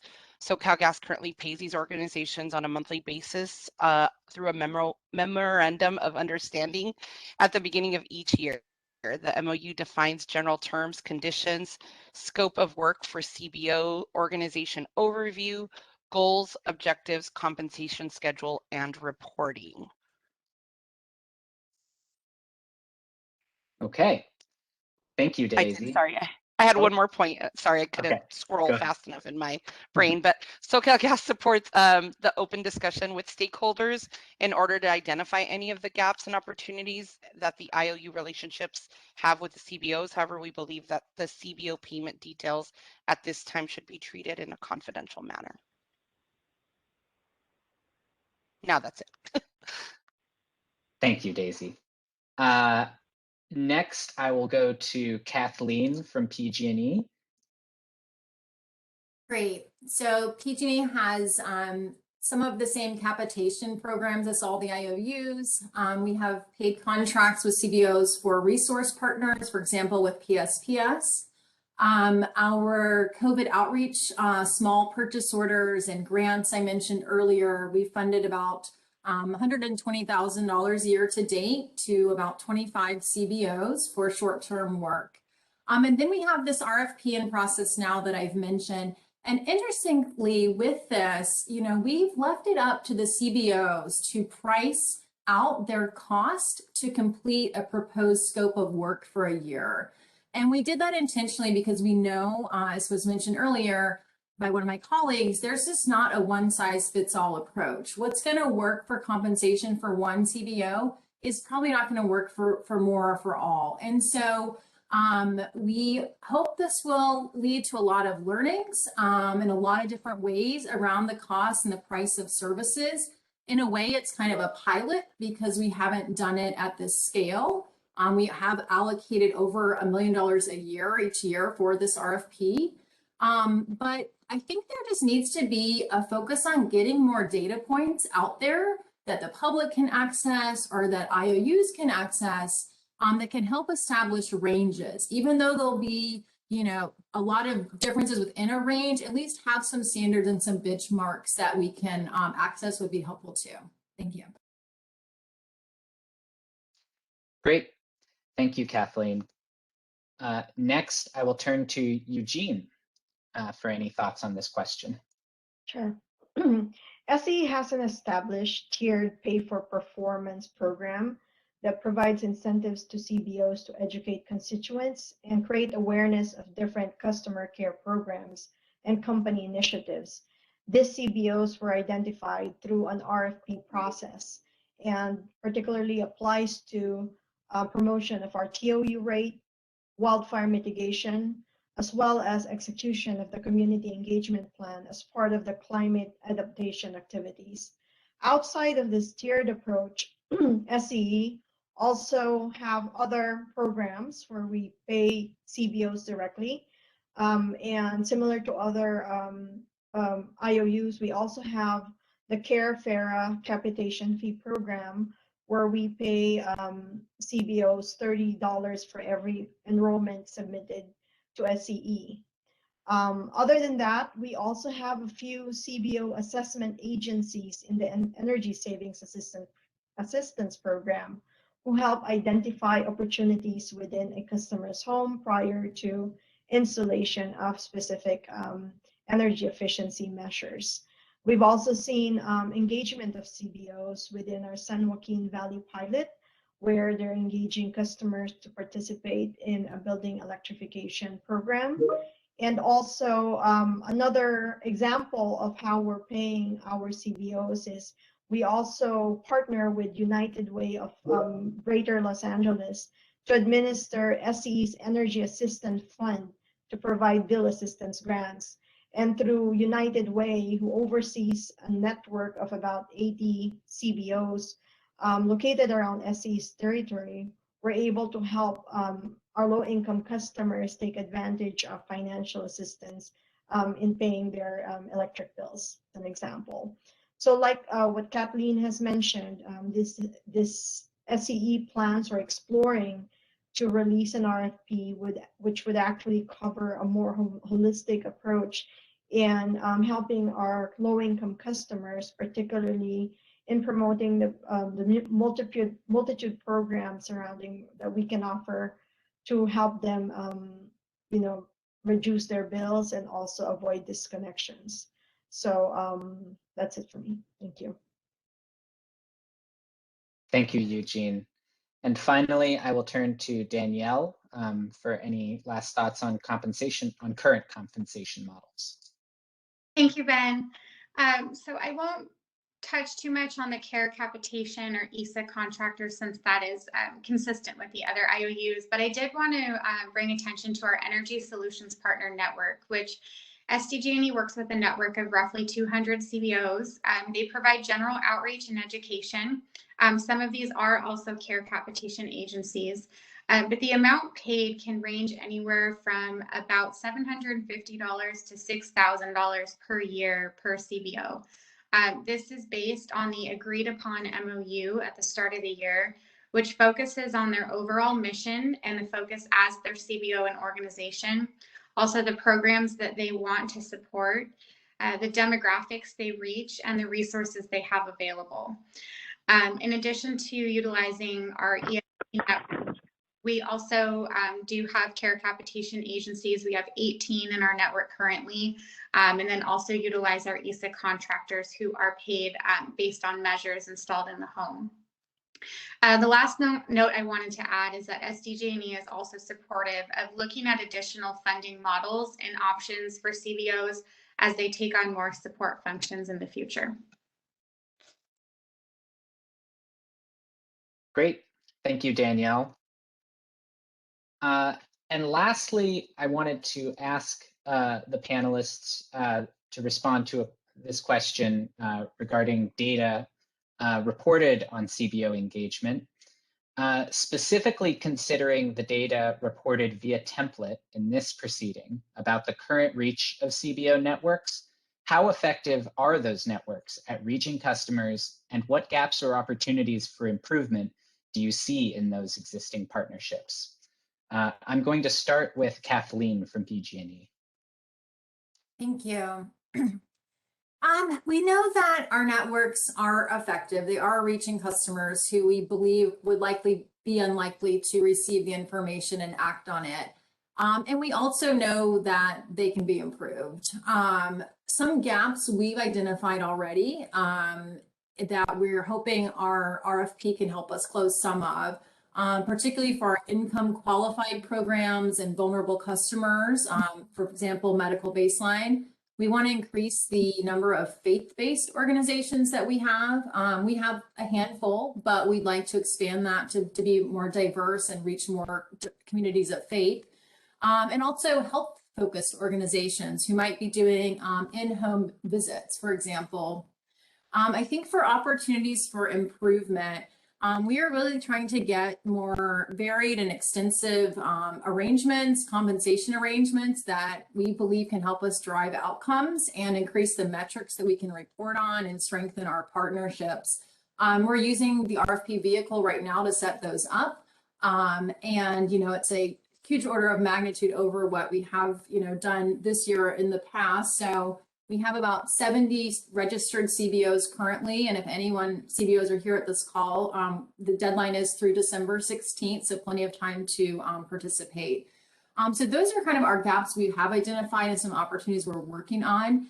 And one thing just quickly to clarify, the CBO template we submitted was limited to just the CBOs that worked with us on COVID consumer protections outreach. So it was ones that received information, distributed information, participated in the small grants that I mentioned. So it wasn't all of our CBO network. And I think that's the same for the other IOUs too. Thank you. Great, thank you, Kathleen. Next, I'm going to turn to Eugene, and just noting that we do have a couple of questions. So okay. Coming up on that time. So at the moment, it is really difficult to make a very specific inference about CBO networks based on available data, and this is consistent with what Kathleen mentioned. We do know that the reach of the CBOs we currently work with is relatively vast, In our current data template, for instance, the average reach of all CBOs listed is about 9,000 individuals per month. And this is based on the total average of number of people served monthly. And the highest concentrations of CBOs, unsurprisingly, are in LA County. And they also represent the most amount of diversity in terms of services that they provide to their communities. But in terms of areas of improvement, I think we need to continue identifying CBOs that effectively represent underserved communities and have the adequate tools and channels to engage with their constituents. SCE has an obligation to provide CBOs with turnkey messages with easy to digest information and additional tools to support the needs of their communities. Thank you. Thank you, Eugene. Next, I'll turn to Danielle for any thoughts on the data in the template. Thank you, Ben. So I'll echo what Eugene and Kathleen both mentioned. You know, the CBO template is a living document that is still evolving. So we're continually working internally as well as externally with our CBOs to better understand and represent the overall demographics they reach, including the cities and zip codes they serve. What we're doing currently as an internal effort and then working with our CBOs is we've created a partner profile. And this profile really outlines the mission of each CBO, the social media platforms they use, the demographics that they reach, the cities and zips they serve, the number of customers they serve monthly. So all of this data can then be fed into the template, and in turn will you know, help us analyze and address gaps and areas of opportunity in the future. We're also looking at ways that we can better serve our customers, especially those in the underserved communities. Thank you. Thank you, Danielle. And lastly, I will turn to Daisy from SoCal Gas for her thoughts. I guess I will say ditto to everything my colleagues said. It's true, you know, this is a living, working document. You know, we were fortunate to be able to have some of the information, but you know, because it's evolving and because we're constantly evolving, and you know, COVID was kind of something obviously nobody expected. We had to roll with the punches, and as I mentioned earlier, the same way we had to be flexible with our organizations, you know, they knew that they had to be flexible with us in providing them some of the messaging that had to be kind of turned over pretty quickly. So we now have a social media toolkit that we've been working with in order to provide our CBOs with more information. So, you know, as these little nuances come up, we'll know, you know, where these kind of opportunities are. But I think there is always room for growth and to add new organizations in the areas that we need it, right? So it's just kind of an evolving change overall. And I constantly have, you know, we call it my small but mighty team, but I have 2 full-times and a half resource that we use in our team.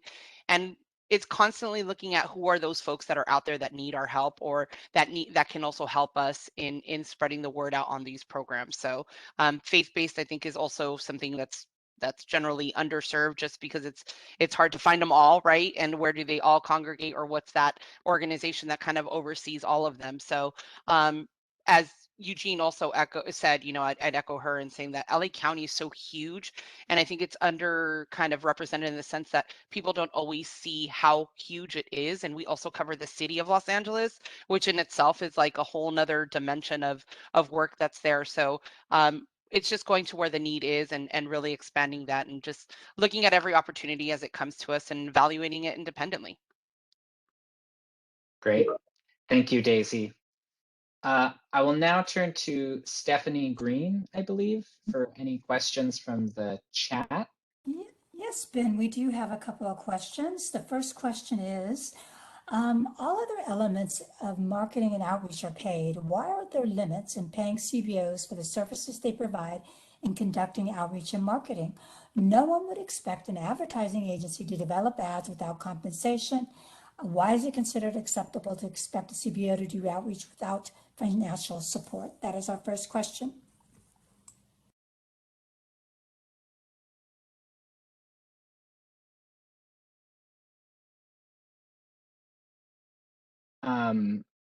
anyone on the panel feeling I'm going to start it off here. Okay. So this is Daisy from SoCal Gas. And, you know, we don't have limits. We know that our CBOs are a form of our marketing and education outreach. They are a marketing channel. And we do, as I mentioned, pay all of our community partners. So, you know, as I mentioned, we have memos of understanding with those organizations, and we do pay them based on the recommendation. So we work with them, they provide us a scope of work, and we're able to determine and start a funding conversation. But it's really based on what they tell us. So they will come to us and tell us, based on what you've told us in the programs that we need to promote, this is what we need from you, and this is what we would need in order to make that happen. And that starts that conversation for funding. But they're all through memos of understanding, so they are paid for through that, and they're invoiced on a monthly basis. This is Eugene from SCE. I think from our end, we do have a specific budget to print out materials, and we do, you know, direct and establish and develop all of these collateral materials, which we then share with all of our CBOs, particularly for the Tier 1 CBOs. The expectation from them is really limited. It's mostly to increase customer community awareness about the different programs that we offer. And so the MOUs for these particular CBO partners have caps on a year-to-year basis. And we try to review them regularly to make sure that they're still being funded on the right way and at the right level.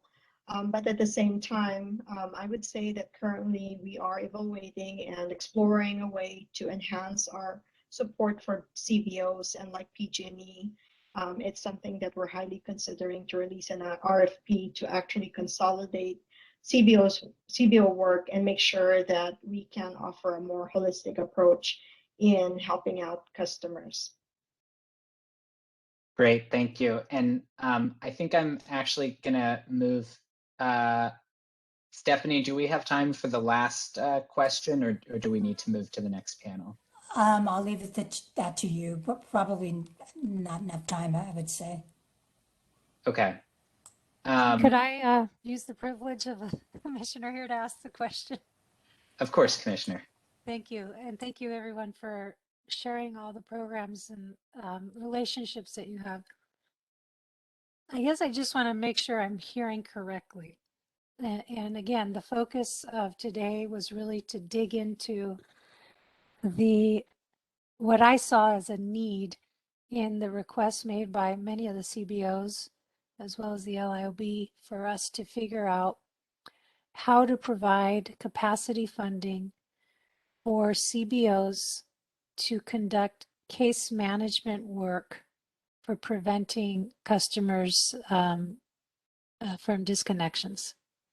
And I think other than the venue that PG&E currently has open for accepting any proposal, really, there is not currently that sort of funding support from any of you.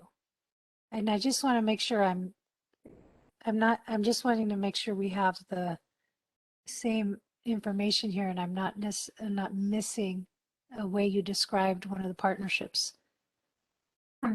Thank you, Commissioner. This is Kathleen from PG&E. I did want to clarify. So we have the open RFP, and then we also have some small grant agreements that I think are similar to what you are referring to. We initiated them in May and June through September, and then we refunded some through March. And some of them are doing what I would say is case management. A lot are just doing general outreach through their channels. We have a quote from one, I think it says, "Our team has been offering one-on-one services with residents, offering them more individualized services, including introduction to various PG&E programs."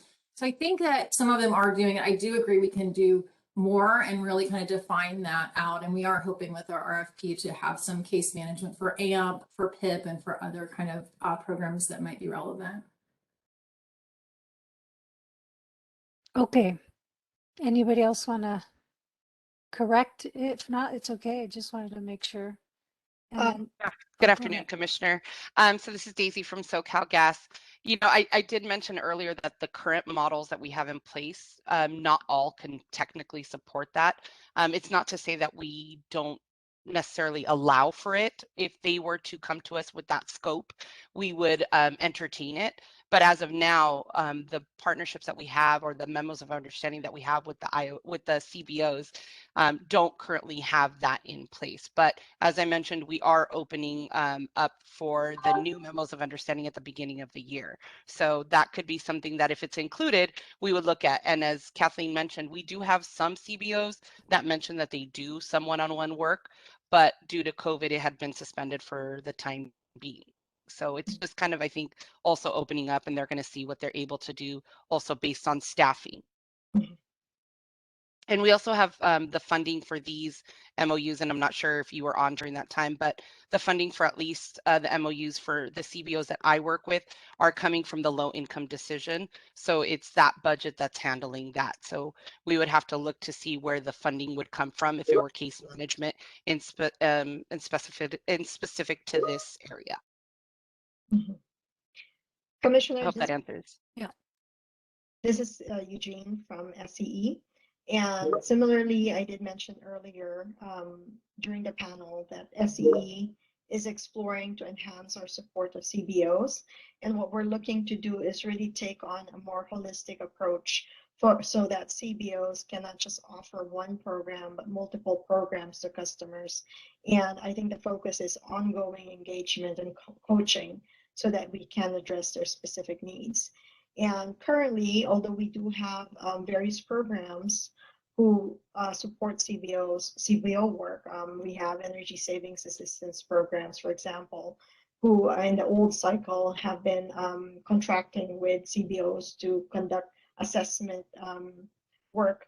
That is also being evaluated whether it's going to be, there's going to be continuance in the new cycle. But at this point, we are exploring the possibility of doing an RFP to address the specific concerns to make sure that customers are supported and are given all the information they need to help them reduce their bills and avoid further disconnections.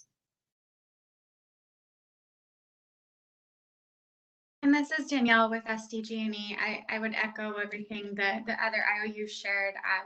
Similar to what Daisy mentioned, as we start the year with our MOUs, that's an opportunity for the CBOs to say, you know, if they are interested in becoming more of a case management type CBO, and it really depends on their resources and what they have available. So that will allow us to have that more collaborative conversation and see if they can support in that enhanced way. Okay. And Daisy, you mentioned something about keeping things confidential. What was that again? Oh, that was just in regards to the actual contract that we have with each CBO. So, you know, if somebody wanted to know what the payment structure or the payment amount was for each CBO, that we weren't going to discuss it today. That was that. Okay. Okay. Well, I know we're going to have another panel, so I just want to reflect on many of the things that you have expressed here are a little too conditional.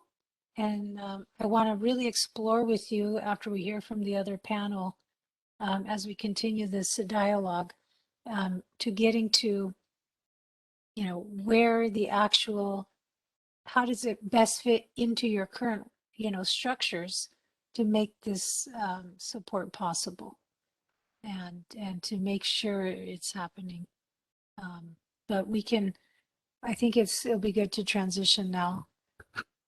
Thank you. Great. Thank you, Commissioner. And I do think we need to transition now into the next panel. And I believe I'm turning it over to Monica Palmera. Yep. Hey, can you hear me okay? Yes. All right, great. All right, good afternoon, everyone. My name is Monica Palmera. I use she, her pronouns, and I'm with the News and Outreach Office here at the CPUC. And we are here to round the corner on our workshop today. And the task that myself and our panelists have been given is to talk with you about specifically about compensation models. So this afternoon, you know, we've been talking about the merits of working with community-based organizations, the benefits, a little bit about approaches. Today, we're going to hear from our panelists about how people get paid, what that looks like, what that partnership, what that flow looks like, and really understand the benefits, the challenges, and how we make these partnerships actually move and go and work for communities. So that's where we're going to focus today, and we have 4 really exciting panelists that are going to be able to share with us a little bit about compensation models. First, we have Annie. I'm just going to introduce y'all real quick, and then we'll get to the questions. We'll get to the questions in just a moment.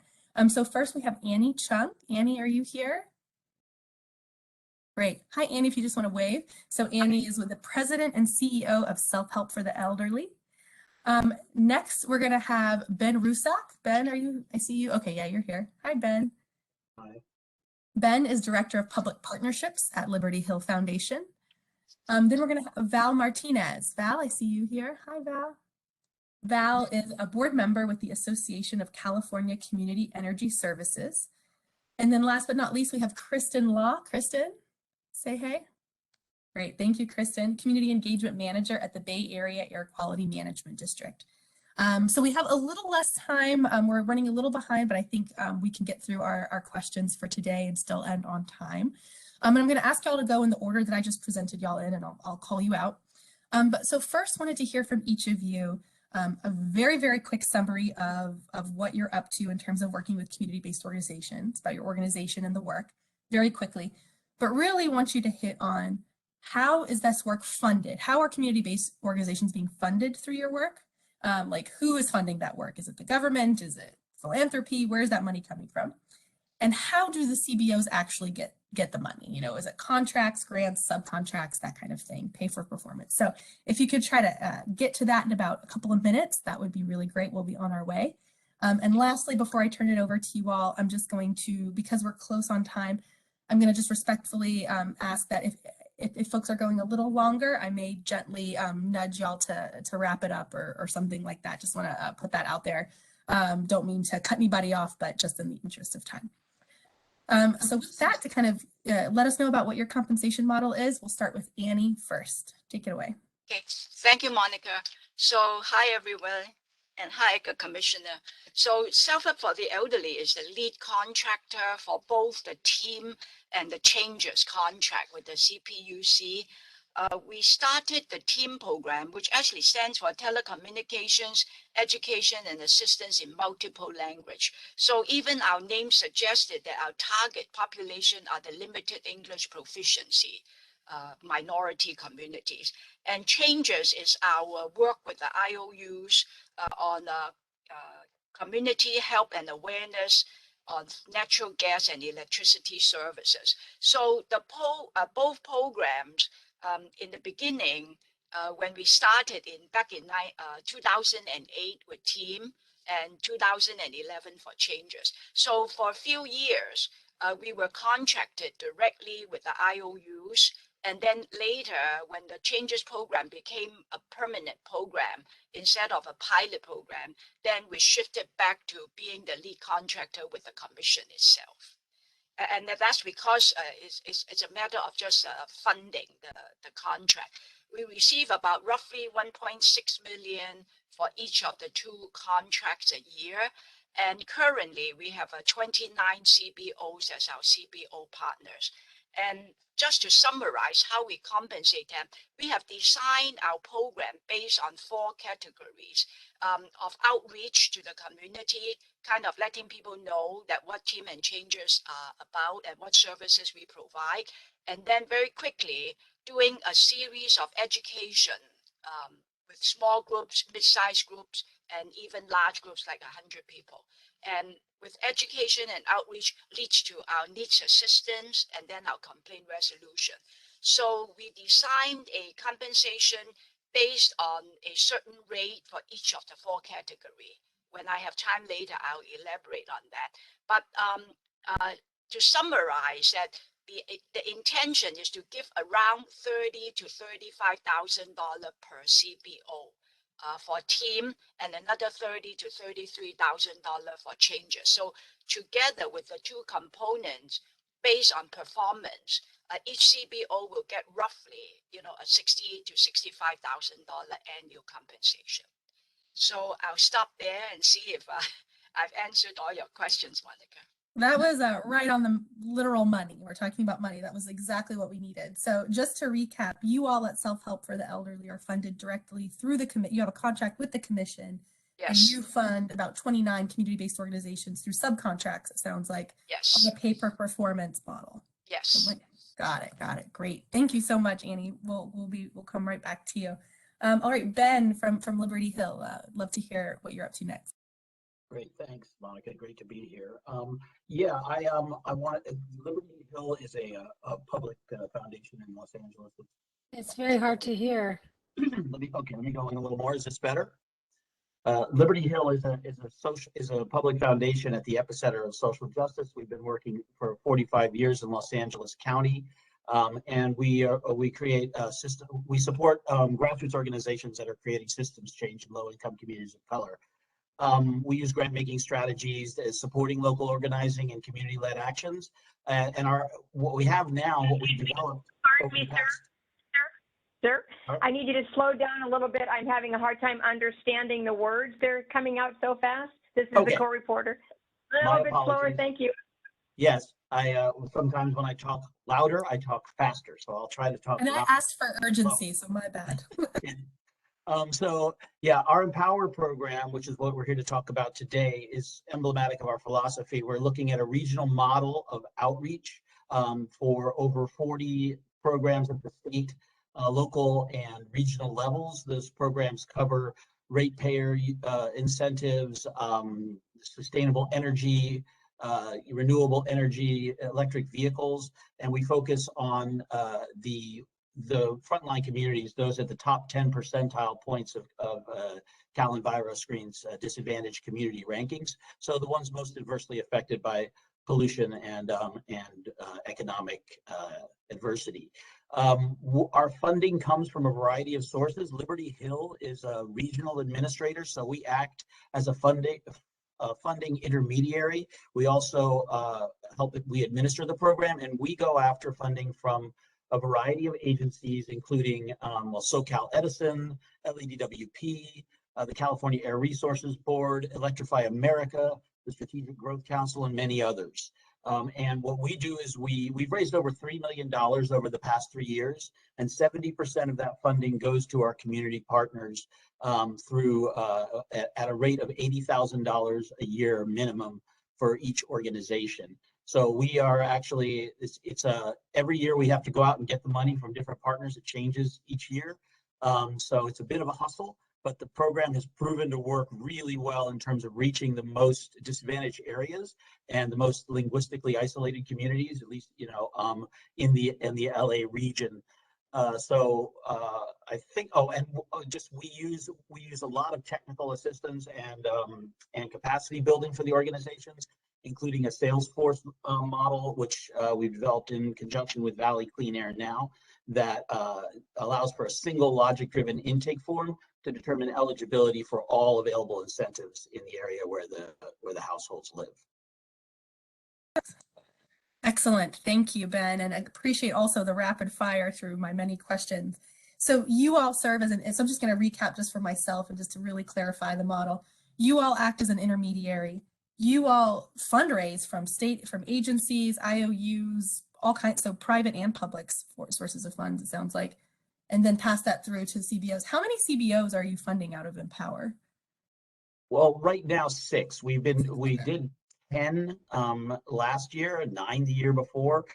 Funding's been more difficult since COVID, but we've kept the program going and kept the productivity up with it. So, like I said, it's a hustle each year. We don't have that single source of funding. I'd love to say, the CPUC or the governor's office is putting together all the money for this, and we could just then administer the program. So it's a little complicated, and we have to work with our community partners to make sure that they are able to do this year in and year out.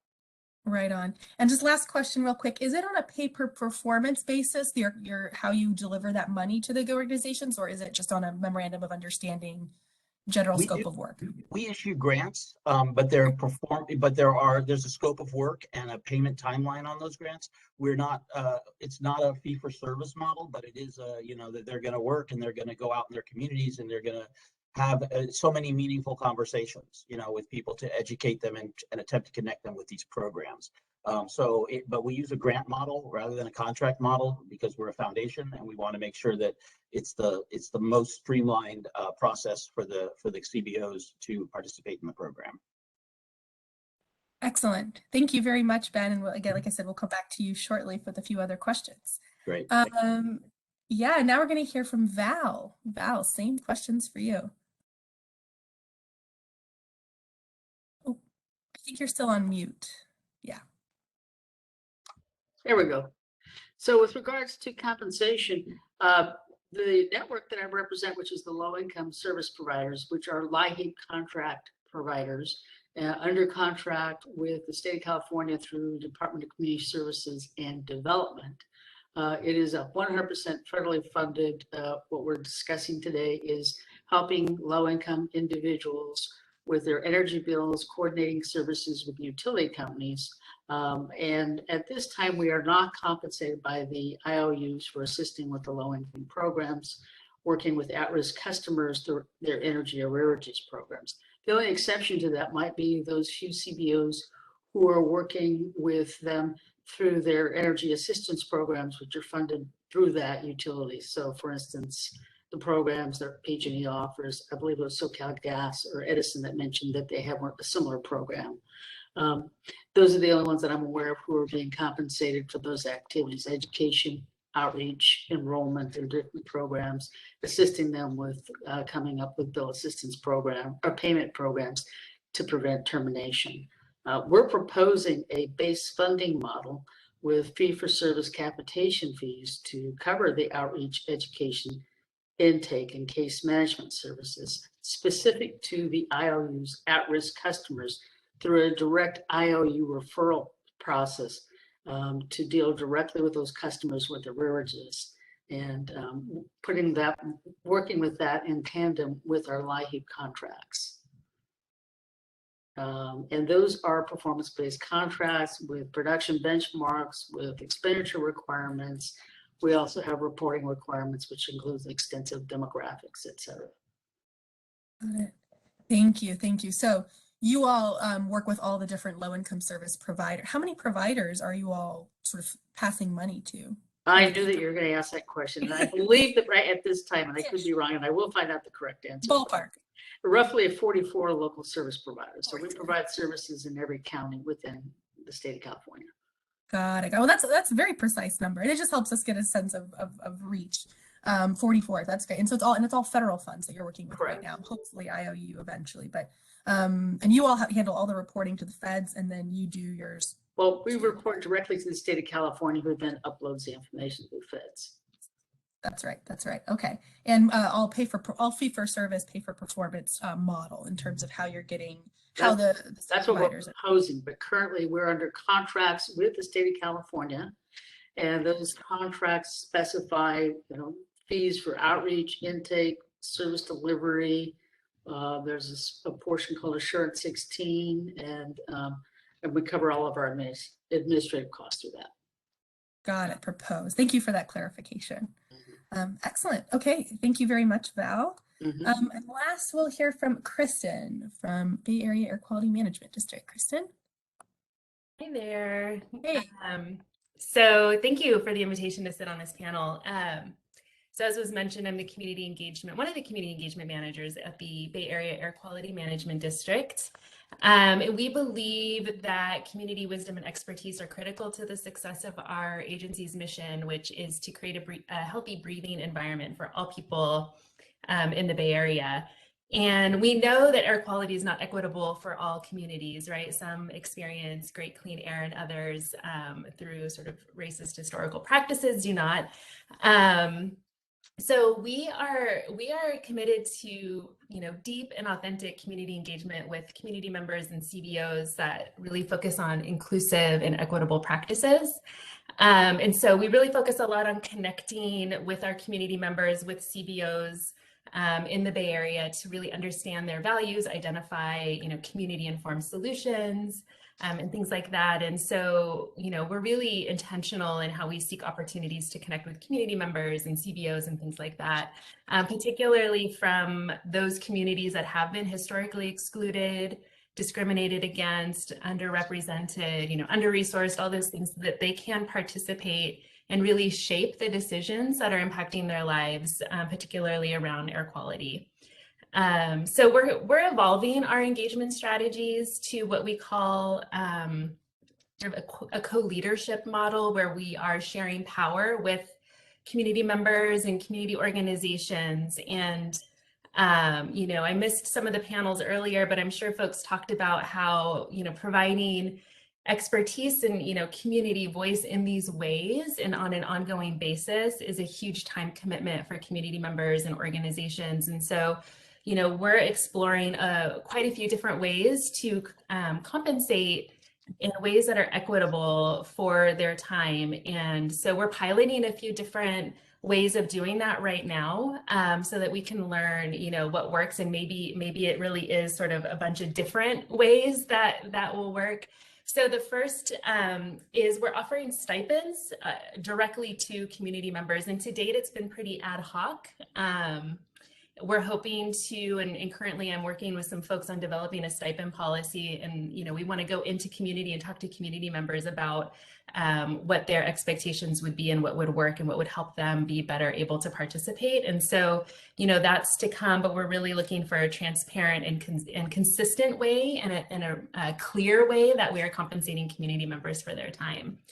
A second way that we're currently piloting compensating CBOs is through offering sort of short-term, small mini grants to local organizations to kind of accomplish discrete tasks. And so the pilot we're working on right now, we're routing the mini grants through one consultant in order to be able to distribute the funds more quickly and with little burden to the local organizations. We know that government contracting processes are quite burdensome, so we're trying to find ways to be creative and navigate around that. And then a third model that we actually have the RFQ out right now, so it's like, we're really in pilot mode with this one, is we're looking to build a bench of individuals and small organizations with knowledge of the communities we wish to partner with and who are trusted by the communities, so that we can engage with them on an as-needed basis. So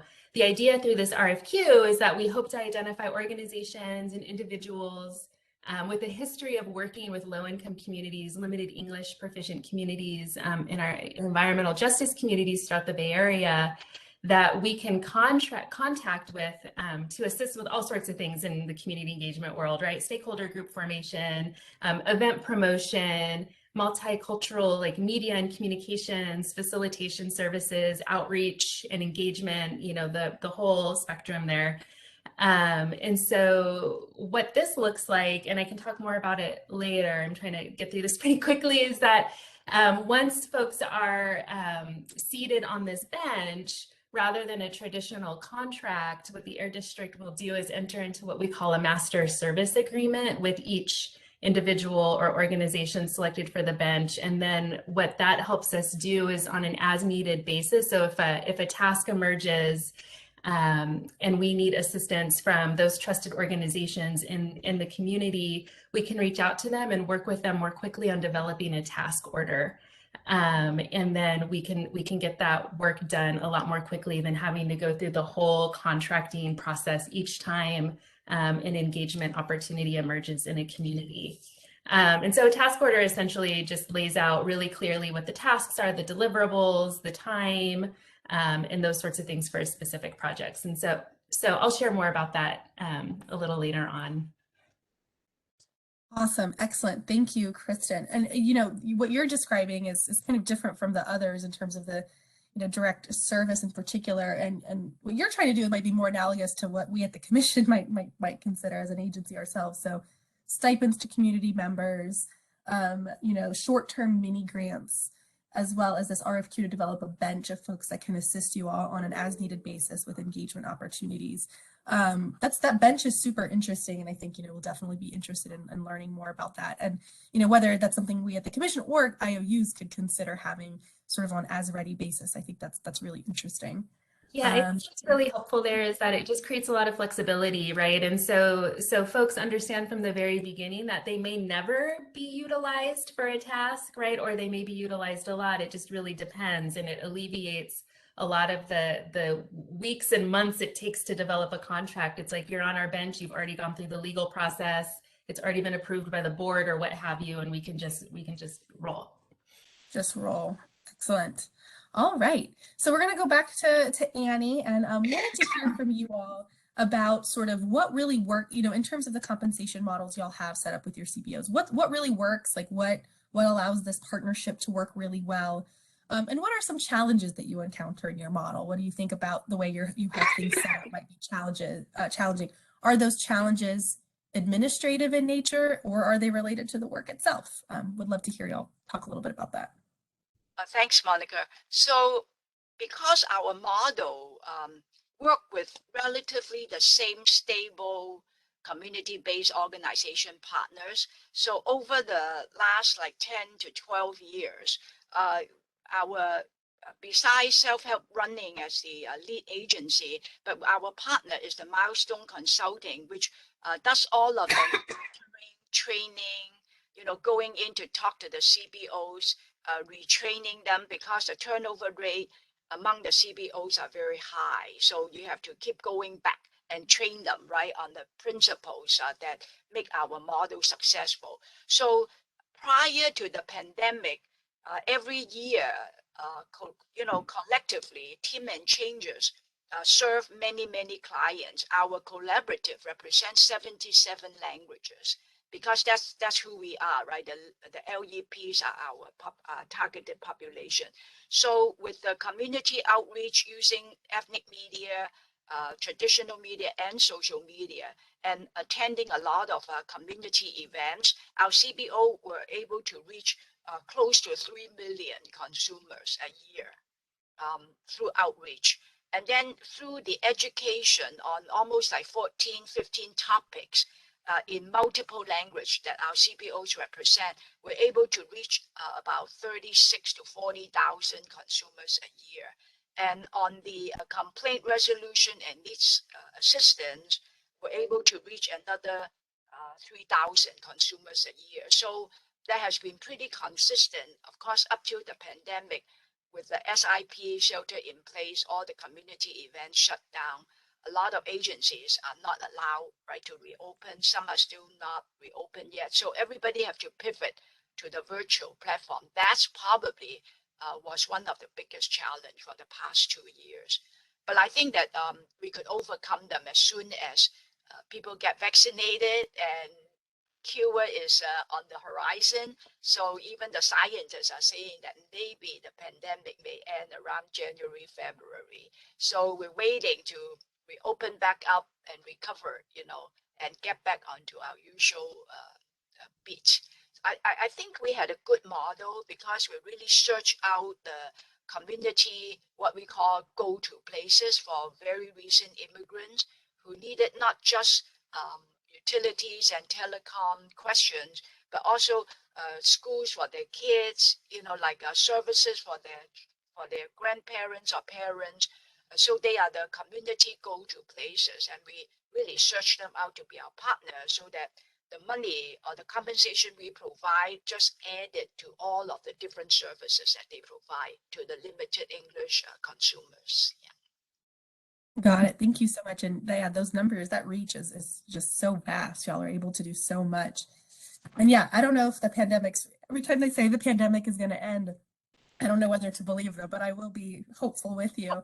But in terms of, funding from the PUC through you all, through your consultant, and then back to the CBOs, that has been a flow that has worked for you all for a number of years, it sounds like. Yes, I think that since we're now directly contract with the prime contractor, and then we have all these other subcontractors, right? But we the commission only deals with self-help for the elderly, and we submit all of the required reports. So I think the administrative flow if Ravi is on the call with us, he would say that it works pretty well. You know, it's not a burden because we pretty much refined it and improved it every year, so it works pretty well. So in terms of the burden on the CBOs, we based on performance, right? They submit the invoices to us with documentation of how many units of service in the 4 categories that I mentioned, and then based on that, we check all of the documentations and requirement, and then we submit our invoice to the commission pay us, and then we pay our CBOs. Yeah. Excellent, excellent. Thank you for that. And yeah, everybody, we're getting into the details of invoicing because that is how these things actually work. So it's important to know how it works. So thank you very much, Annie.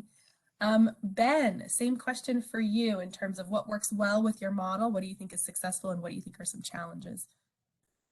Yeah, well, I think one of the most successful things about our model is, first of all, we've had a relationship with these organizations, some of them for decades. So we are a trusted intermediary, and we're also trusted by, the agencies, the local governments, the utilities in our area. We have relationships with them as well. So we're able to really sort of straddle that, both worlds and be trusted in both areas as somebody that can, really help to solve problems. The actual program itself, Empower, developed out of a long-term advocacy campaign with our partners related to SB 350 barriers, to sustainable energy and low carbon transportation in disadvantaged communities. So we're trying to solve a lot of problems with Empower. It's, and that of course will create challenges. There not only are there barriers to these communities, but when disadvantaged community outreach is done, it's often done in areas that are not the hardest hit. So getting into those areas where, people really don't have electric cars, where people really don't have, aren't being reached, is something that is really a challenge. Our groups fought for a lot of these programs to be created. And now the challenge of implementation is, not only how do you reach these people, but then when they get to these people, when you knock on a door, you want to be able to talk about not one program, but as many as possible. You want to be able to do a holistic analysis of what that household needs to save money, lower their carbon footprint, and create economic resilience and health in their home, in their community. So that's where, we really look to build that back-end infrastructure that was able to tell that, the eligibility with one form. But this, then the CBOs don't want to just say, hey, there are these programs. They also want to help them sign up for them. And that creates a challenge of case management on the back end. It's hard enough to have case management for one program, but when you're talking about 40 programs, not only having the expertise to talk about that, but also, having the connections to the agencies themselves. Most times, almost all the time, it's a black box. You send it off, they fill out an application, and you don't know if they got it, you don't know if they didn't, why they didn't. So, really, that's why I say we're trying to solve a lot of problems here.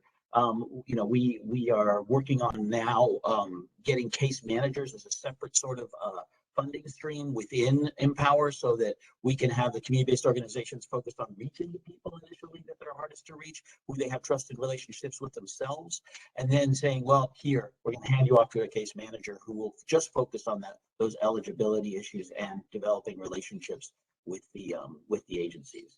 So it's a big project, but we've been doing it now for over 3 years, and when there are resources there and when we're able to have that communication, we're very successful making those connections. Excellent. Thank you. Thank you.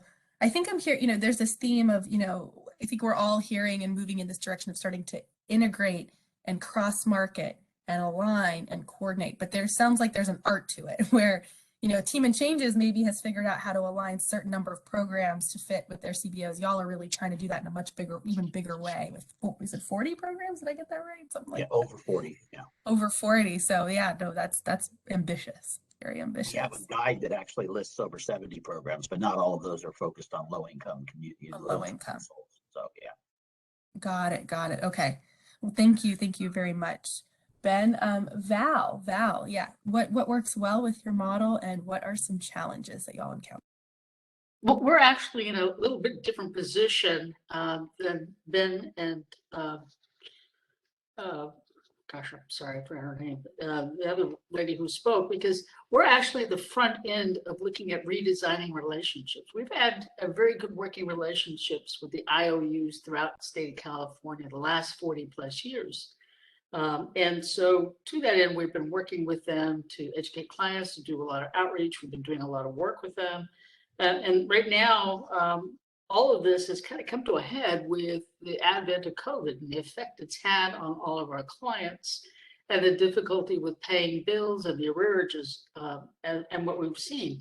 So the good news is there's this great influx of dollars coming in from the federal government and from the state with the CAP program, all designed to help our clients and the clients that we all jointly serve. Along with it, the supports from the commission with the 24-month program, the various aspects all brought together. The result, unfortunately, though, has been a lot of confusion on the consumer side, and different problems have propped up because of that. And that's basically what's prompted our discussion today. And so that's what brought the LSPs, the local service providers, to the table to request that we actually, for the first time, look at providing funds directly to the CBOs for the work we've been doing without reimbursement for the last 40 years. So our model really is focused on dealing with customers with arrearages, customers at risk of disconnection, or for those who have lost services because of non-payment, utilizing an IOU referral process as well as customer requests. And this would allow us to provide a deeper dive into the customer's energy arrearages and develop an energy arrearage management plan through increased access to the pledge portals and utilizing all available tools that we can put together in concert with the utility companies for the benefit of our clients, the consumers, ourselves, and for the utility companies to streamline the entire process. This will allow us through the pledge process to make direct access into the pledge portals to find out what kind of program we're proposing, I should say, to find out what kind of programs are assisting them at this time, to find out whether or not, you know, Mrs. Gonzalez, is she getting help here? Is this maybe a better program for her? Are they on the 24-month payment plan, or are they involved in AMP? Which is the best fit along with the services that we look to provide, which is the LIHEAP Energy Assistance Services. How can we best tailor that through a case management approach to help them? So that's really what we're looking at. And through this, the key element in our minds for this innovative approach would be leveraging the LIHEAP dollars and the IOU dollars in order to maximize the resources that are available both for the LSP to provide these services and also for the clients in order to get that maximize service for them. So we see this as a win-win. The process will allow for direct enrollment, we're saying, into applicable programs like AMP, the CARE program, the FAIR program, medical baseline, whatever is appropriate. We want to sit there with our clients, which we're currently many times doing, but we want to be able to tailor the services to meet their specific needs. And so that's what we're looking at with the case management model. We would allow for follow-up provisions in order to see if Mrs. Gonzalez needs help 6 months from now. She can call us and we can talk to her and see what other services are available, what other resources are available in the community. And from our standpoint, we're looking at it. The customer will benefit with a one-stop shop approach to accessing multiple programs in a single intake process, which we've heard over and over again today. Single intake process with significant benefit. The secondary benefit is that it'll reduce the amount of time that we spend as doing outreach, trying to find people by pinpointing those people through the referral process who are in the greatest need of help, and allowing the customers also to self-select. Lastly, we also see it as provide an opportunity to streamline the intake process for at-risk targeted customers who may have other issues with them, such as transportation or childcare. So if they can come into our shop, see us once, and get access to all these services, that's a win-win for all three of us, the customer, the IOU, and the LSP as RP. Absolutely. Thank you very much, Val. And I don't mean to be like remedial in any way in terms of what's already been playing out in this commission, because I'm not staff on the proceeding, on this particular proceeding, but certainly hearing from you and even from it, sort of how do we both do both and in terms of broad outreach and engagement, but also needing to tackle this case management individual needs. And you're also obviously expressing some really interesting approaches to how that can be done effectively. So obviously a huge challenge. Outreach doesn't solve all the problems. So we have to have another sort of iron in the fire to be able to do it. And I know that's what y'all are pursuing within this proceeding. In our opinion, that's the first step.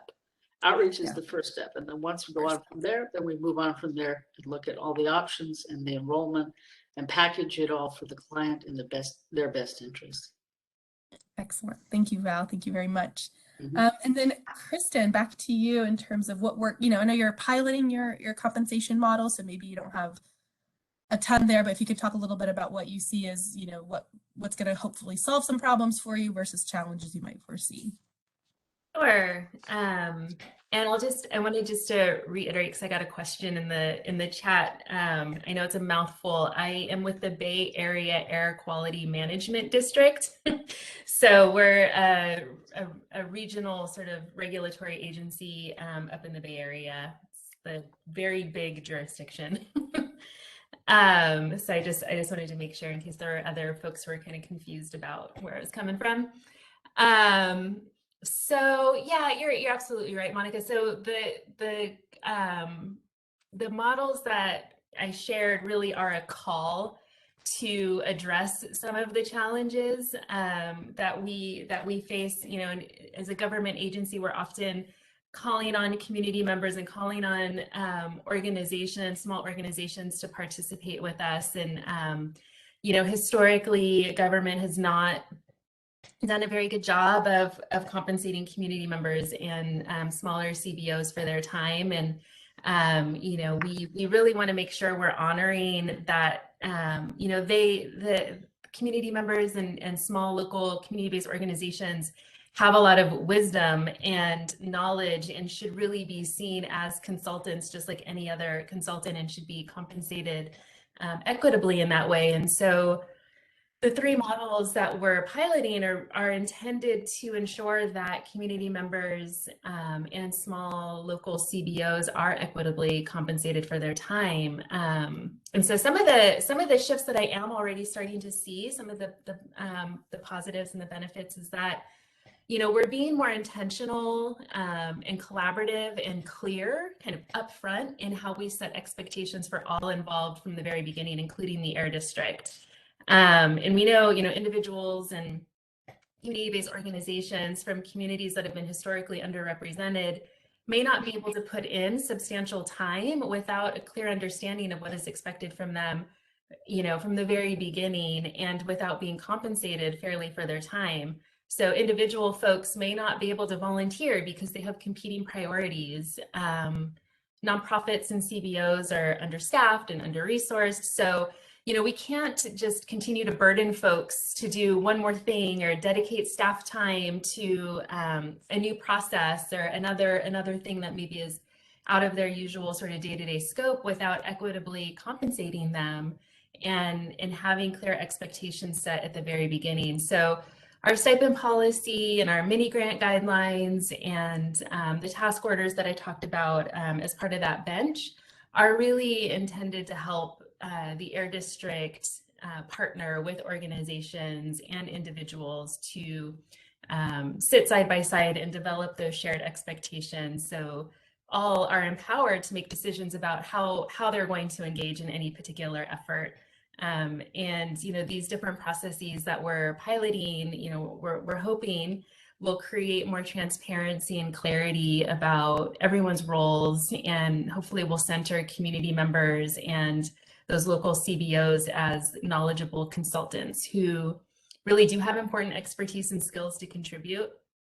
So, I heard folks talking about MOUs and scopes of work and those sorts of things. And so what we've been really trying to do a better job of is sitting side by side and partnering to create those, to craft partnership agreements, scopes of work with our CBOs and with the community members, so that everybody is on the same page in terms of kind of what is expected from the very beginning, and how folks will get paid, how much they'll get paid, what the reporting looks like, from beginning to end. We're trying to collaborate better, so it's not the big government behemoth coming in and saying this is how you're going to do it, but we're we're doing that together.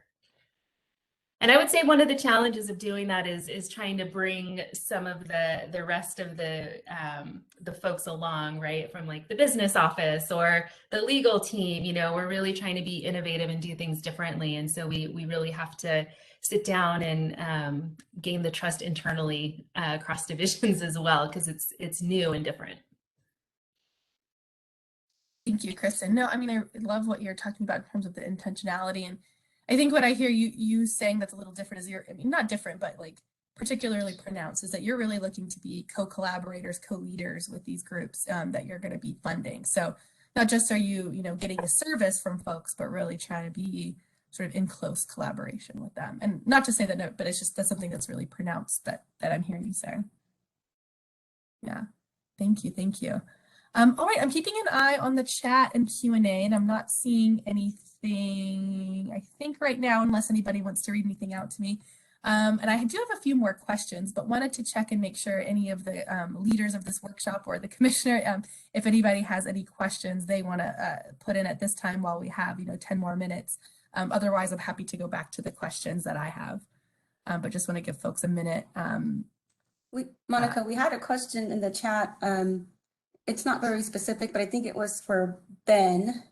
And it says, can those numbers be broken down into repeat or new customers?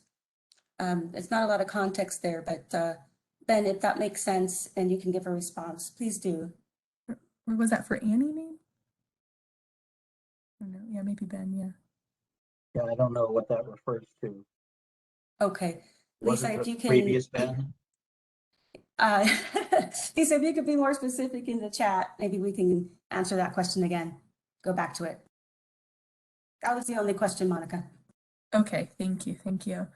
Give one more minute. I don't know if Commissioner or anybody else. Yes, I always have a question. Yeah, I thought maybe, so please feel free.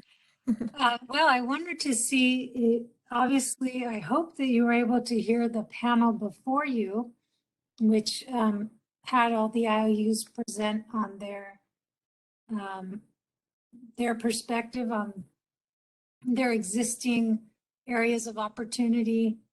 And, you know, PG&E talked in particular about their pending RFP.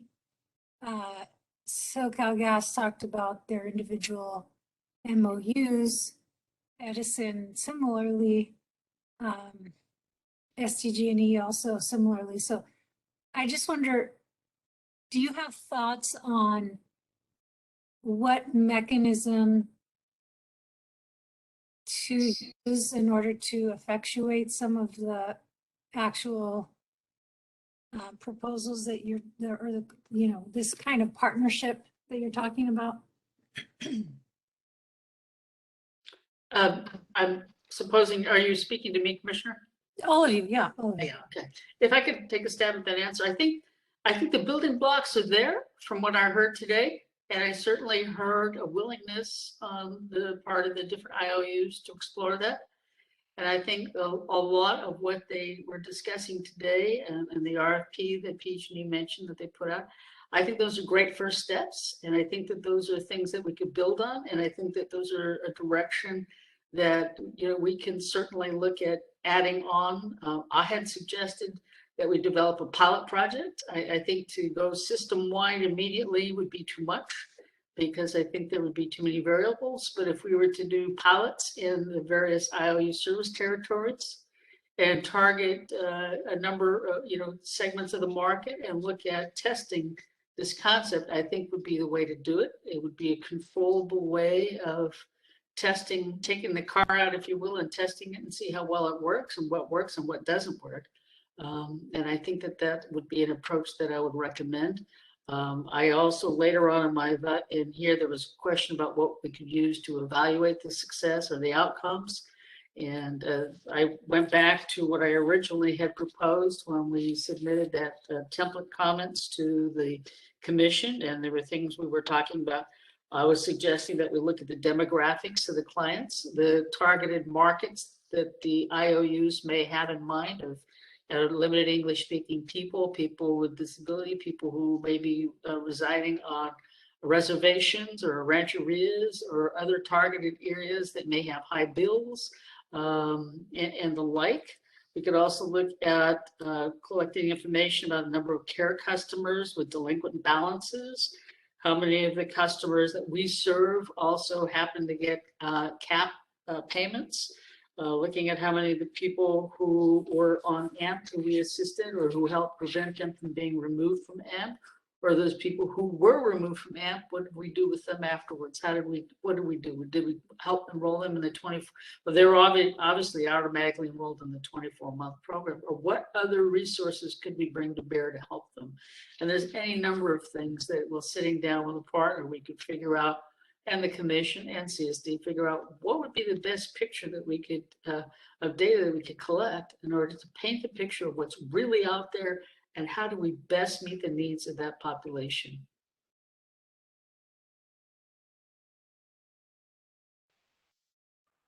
Yeah, I heard a little bit of the PG&E section, but they're not out of our area, so I didn't hear any part from SoCal Edison, unfortunately. But we do get funding from SoCal Edison and LAWP through their philanthropy departments, and that's, I think, a really good model of, you know, how CBOs can be supported. And these departments really work collaboratively with us to connect us with the community, with the program leads at the agencies, to be able to really sort of talk through what are some common reasons for declinations, what's a time frame for you know, for getting approved for these programs. But it's proven very adept to be able to, you know, like launch the LAWP COVID grants that came out at the end of last year to get in and talk about AMP and to find out all the information about that. Right now, we are working with SoCal Edison on understanding the interactions between the CAP program and, you know, their arrearage management program. So the hardest thing is the handshake between, you know, the outreach and the case managers. I brought it before, and that's something that you know, needs to be solved. If not, even if it's not, you know, individual data, I understand that individual data can't always be given back to you know, an outreach organization, but aggregate data that's able to be tagged with the efforts of the organization that submitted it, I think, is a huge part of what can effectively make it understand, like, what's happening with those applications bulk when they're going in. Are CBOs doing something or finding people that are having a similar problem? Can that be identified and learn those lessons? That's a key element, I think.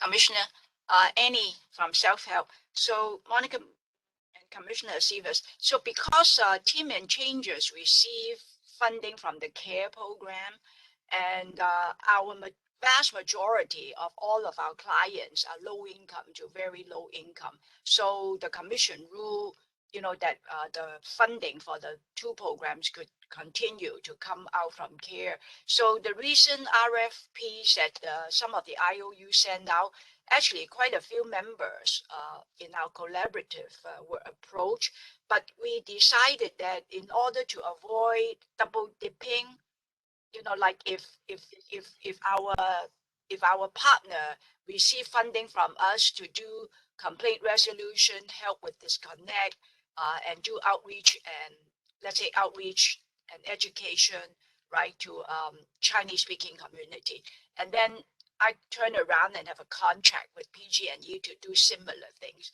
So that may not work. So we actually advise our partners that they could not do both. So if they want to stay in Team and Changers as our subcontractor, then they could not go for one of these because the funding comes from the same source. But if we could design a project that clearly would not create any conflict, you know, then we definitely could be partners. For example, because we are really LEP centric, right? That's really our focus. So if the IOUs, you know, have customers that have really owed a lot of money and they speak Portuguese, you know, or they speak Burmese, or they speak Vietnamese, then we are really the ones that could really help with those clients, because the community that they go to probably already are helping those recent immigrants. So that's how we are treating this round of RFPs from the IOUs. Yeah.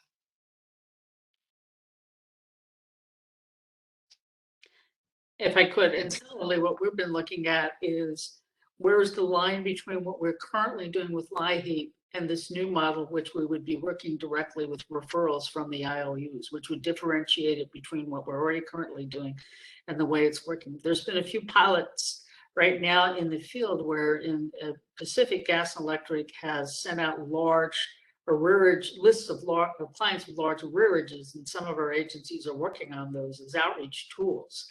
But in this model, what we would be looking at is direct referral from the IOUs directly to the LSPs for the specific purpose of enrollment in these programs and for the case management. So like Annie was just talking about, we need to be very clear about where the line is between this program and that program to prevent double dipping, certainly.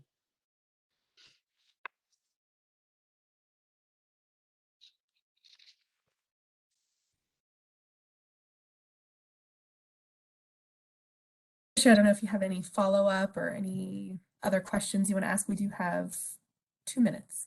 Okay, yeah, no, just reflecting on your comments, it seems like the current constructs that were laid out, RFP and MOUs, don't quite fit what you're describing. And maybe what we need to think about is something more directive that that we need for the conversation around. Obviously, you use the term pilot, but I just want to acknowledge that we're in the same general area here, and we're working on the same direction, but really trying to see how we can make this partnership more coordinated. Is the opportunity that we need to figure out. Okay. Thank you, Monica. I wholeheartedly agree with you. And from what I heard earlier, it sounds like the IOUs are also kind of moving in that direction. And so now is the time. And certainly we have the conditions present out in the community that allows for us to do that. So I'm very pleased to hear that you are definitely supportive of that, which you have been a great champion on bringing us all together. So thank you. Excellent. Well, I did have a few more questions, but I believe we are right at our 3:55 stopping time. So I think with that, and I think that was a good moment to end on. So with that, I think I really want to thank our panelists, Annie, Ben, Val, and Kristen, for offering insight into your models, how they work, what opportunities and challenges are, and then sort of highlighting this need to think about what we need to do to really address this, upcoming needs, especially related to case management. And hopefully there's some things we've gleaned from today. So with that, I thank you all again, and I'll turn it back over to Asia, our organizer. Thank you, Monica. Again, thanks to all our panelists. Thank you to all who have attended. We really appreciate hearing from you today. Our last comment, if the commissioner is still on, will come from Commissioner Guzman-Aceves. Commissioner, are you still on? Yes, thank you, Asia. And thank you everyone who helped put this workshop together. And also for all of you who participated. I really don't have much more to reflect on than my last comment here. I do want to take this back to the team and, see if there's a way to progress on this administratively.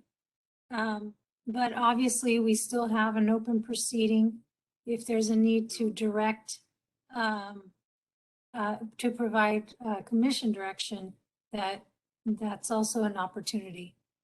So I want to thank everyone again, and I asked the team here if there's any immediate next steps we should remind folks of, to please remind me of that, but I don't think there are, other than to really thank all of you, every one of you, from the IOU reps to the community reps and the foundations, everybody that's doing this work. It is such critical work every day, even pre-COVID. But certainly with COVID and all the added complexities of happening in our society now, this work is so incredibly important, and I just want to thank you for that. And I really look forward to coming up with some of these new partnership models so we can really support each other as we move forward. Okay, thank you very much, everyone. Have a great evening. Thank you, Commissioner. Thank you. Thanks, Asia. Thank you, everyone. Have a good evening. Thank Thank you you. for participating. Have a nice Thank you, week. Asia, for pulling it all Bye, together. everybody. Bye, Monica. Thanks, Asia.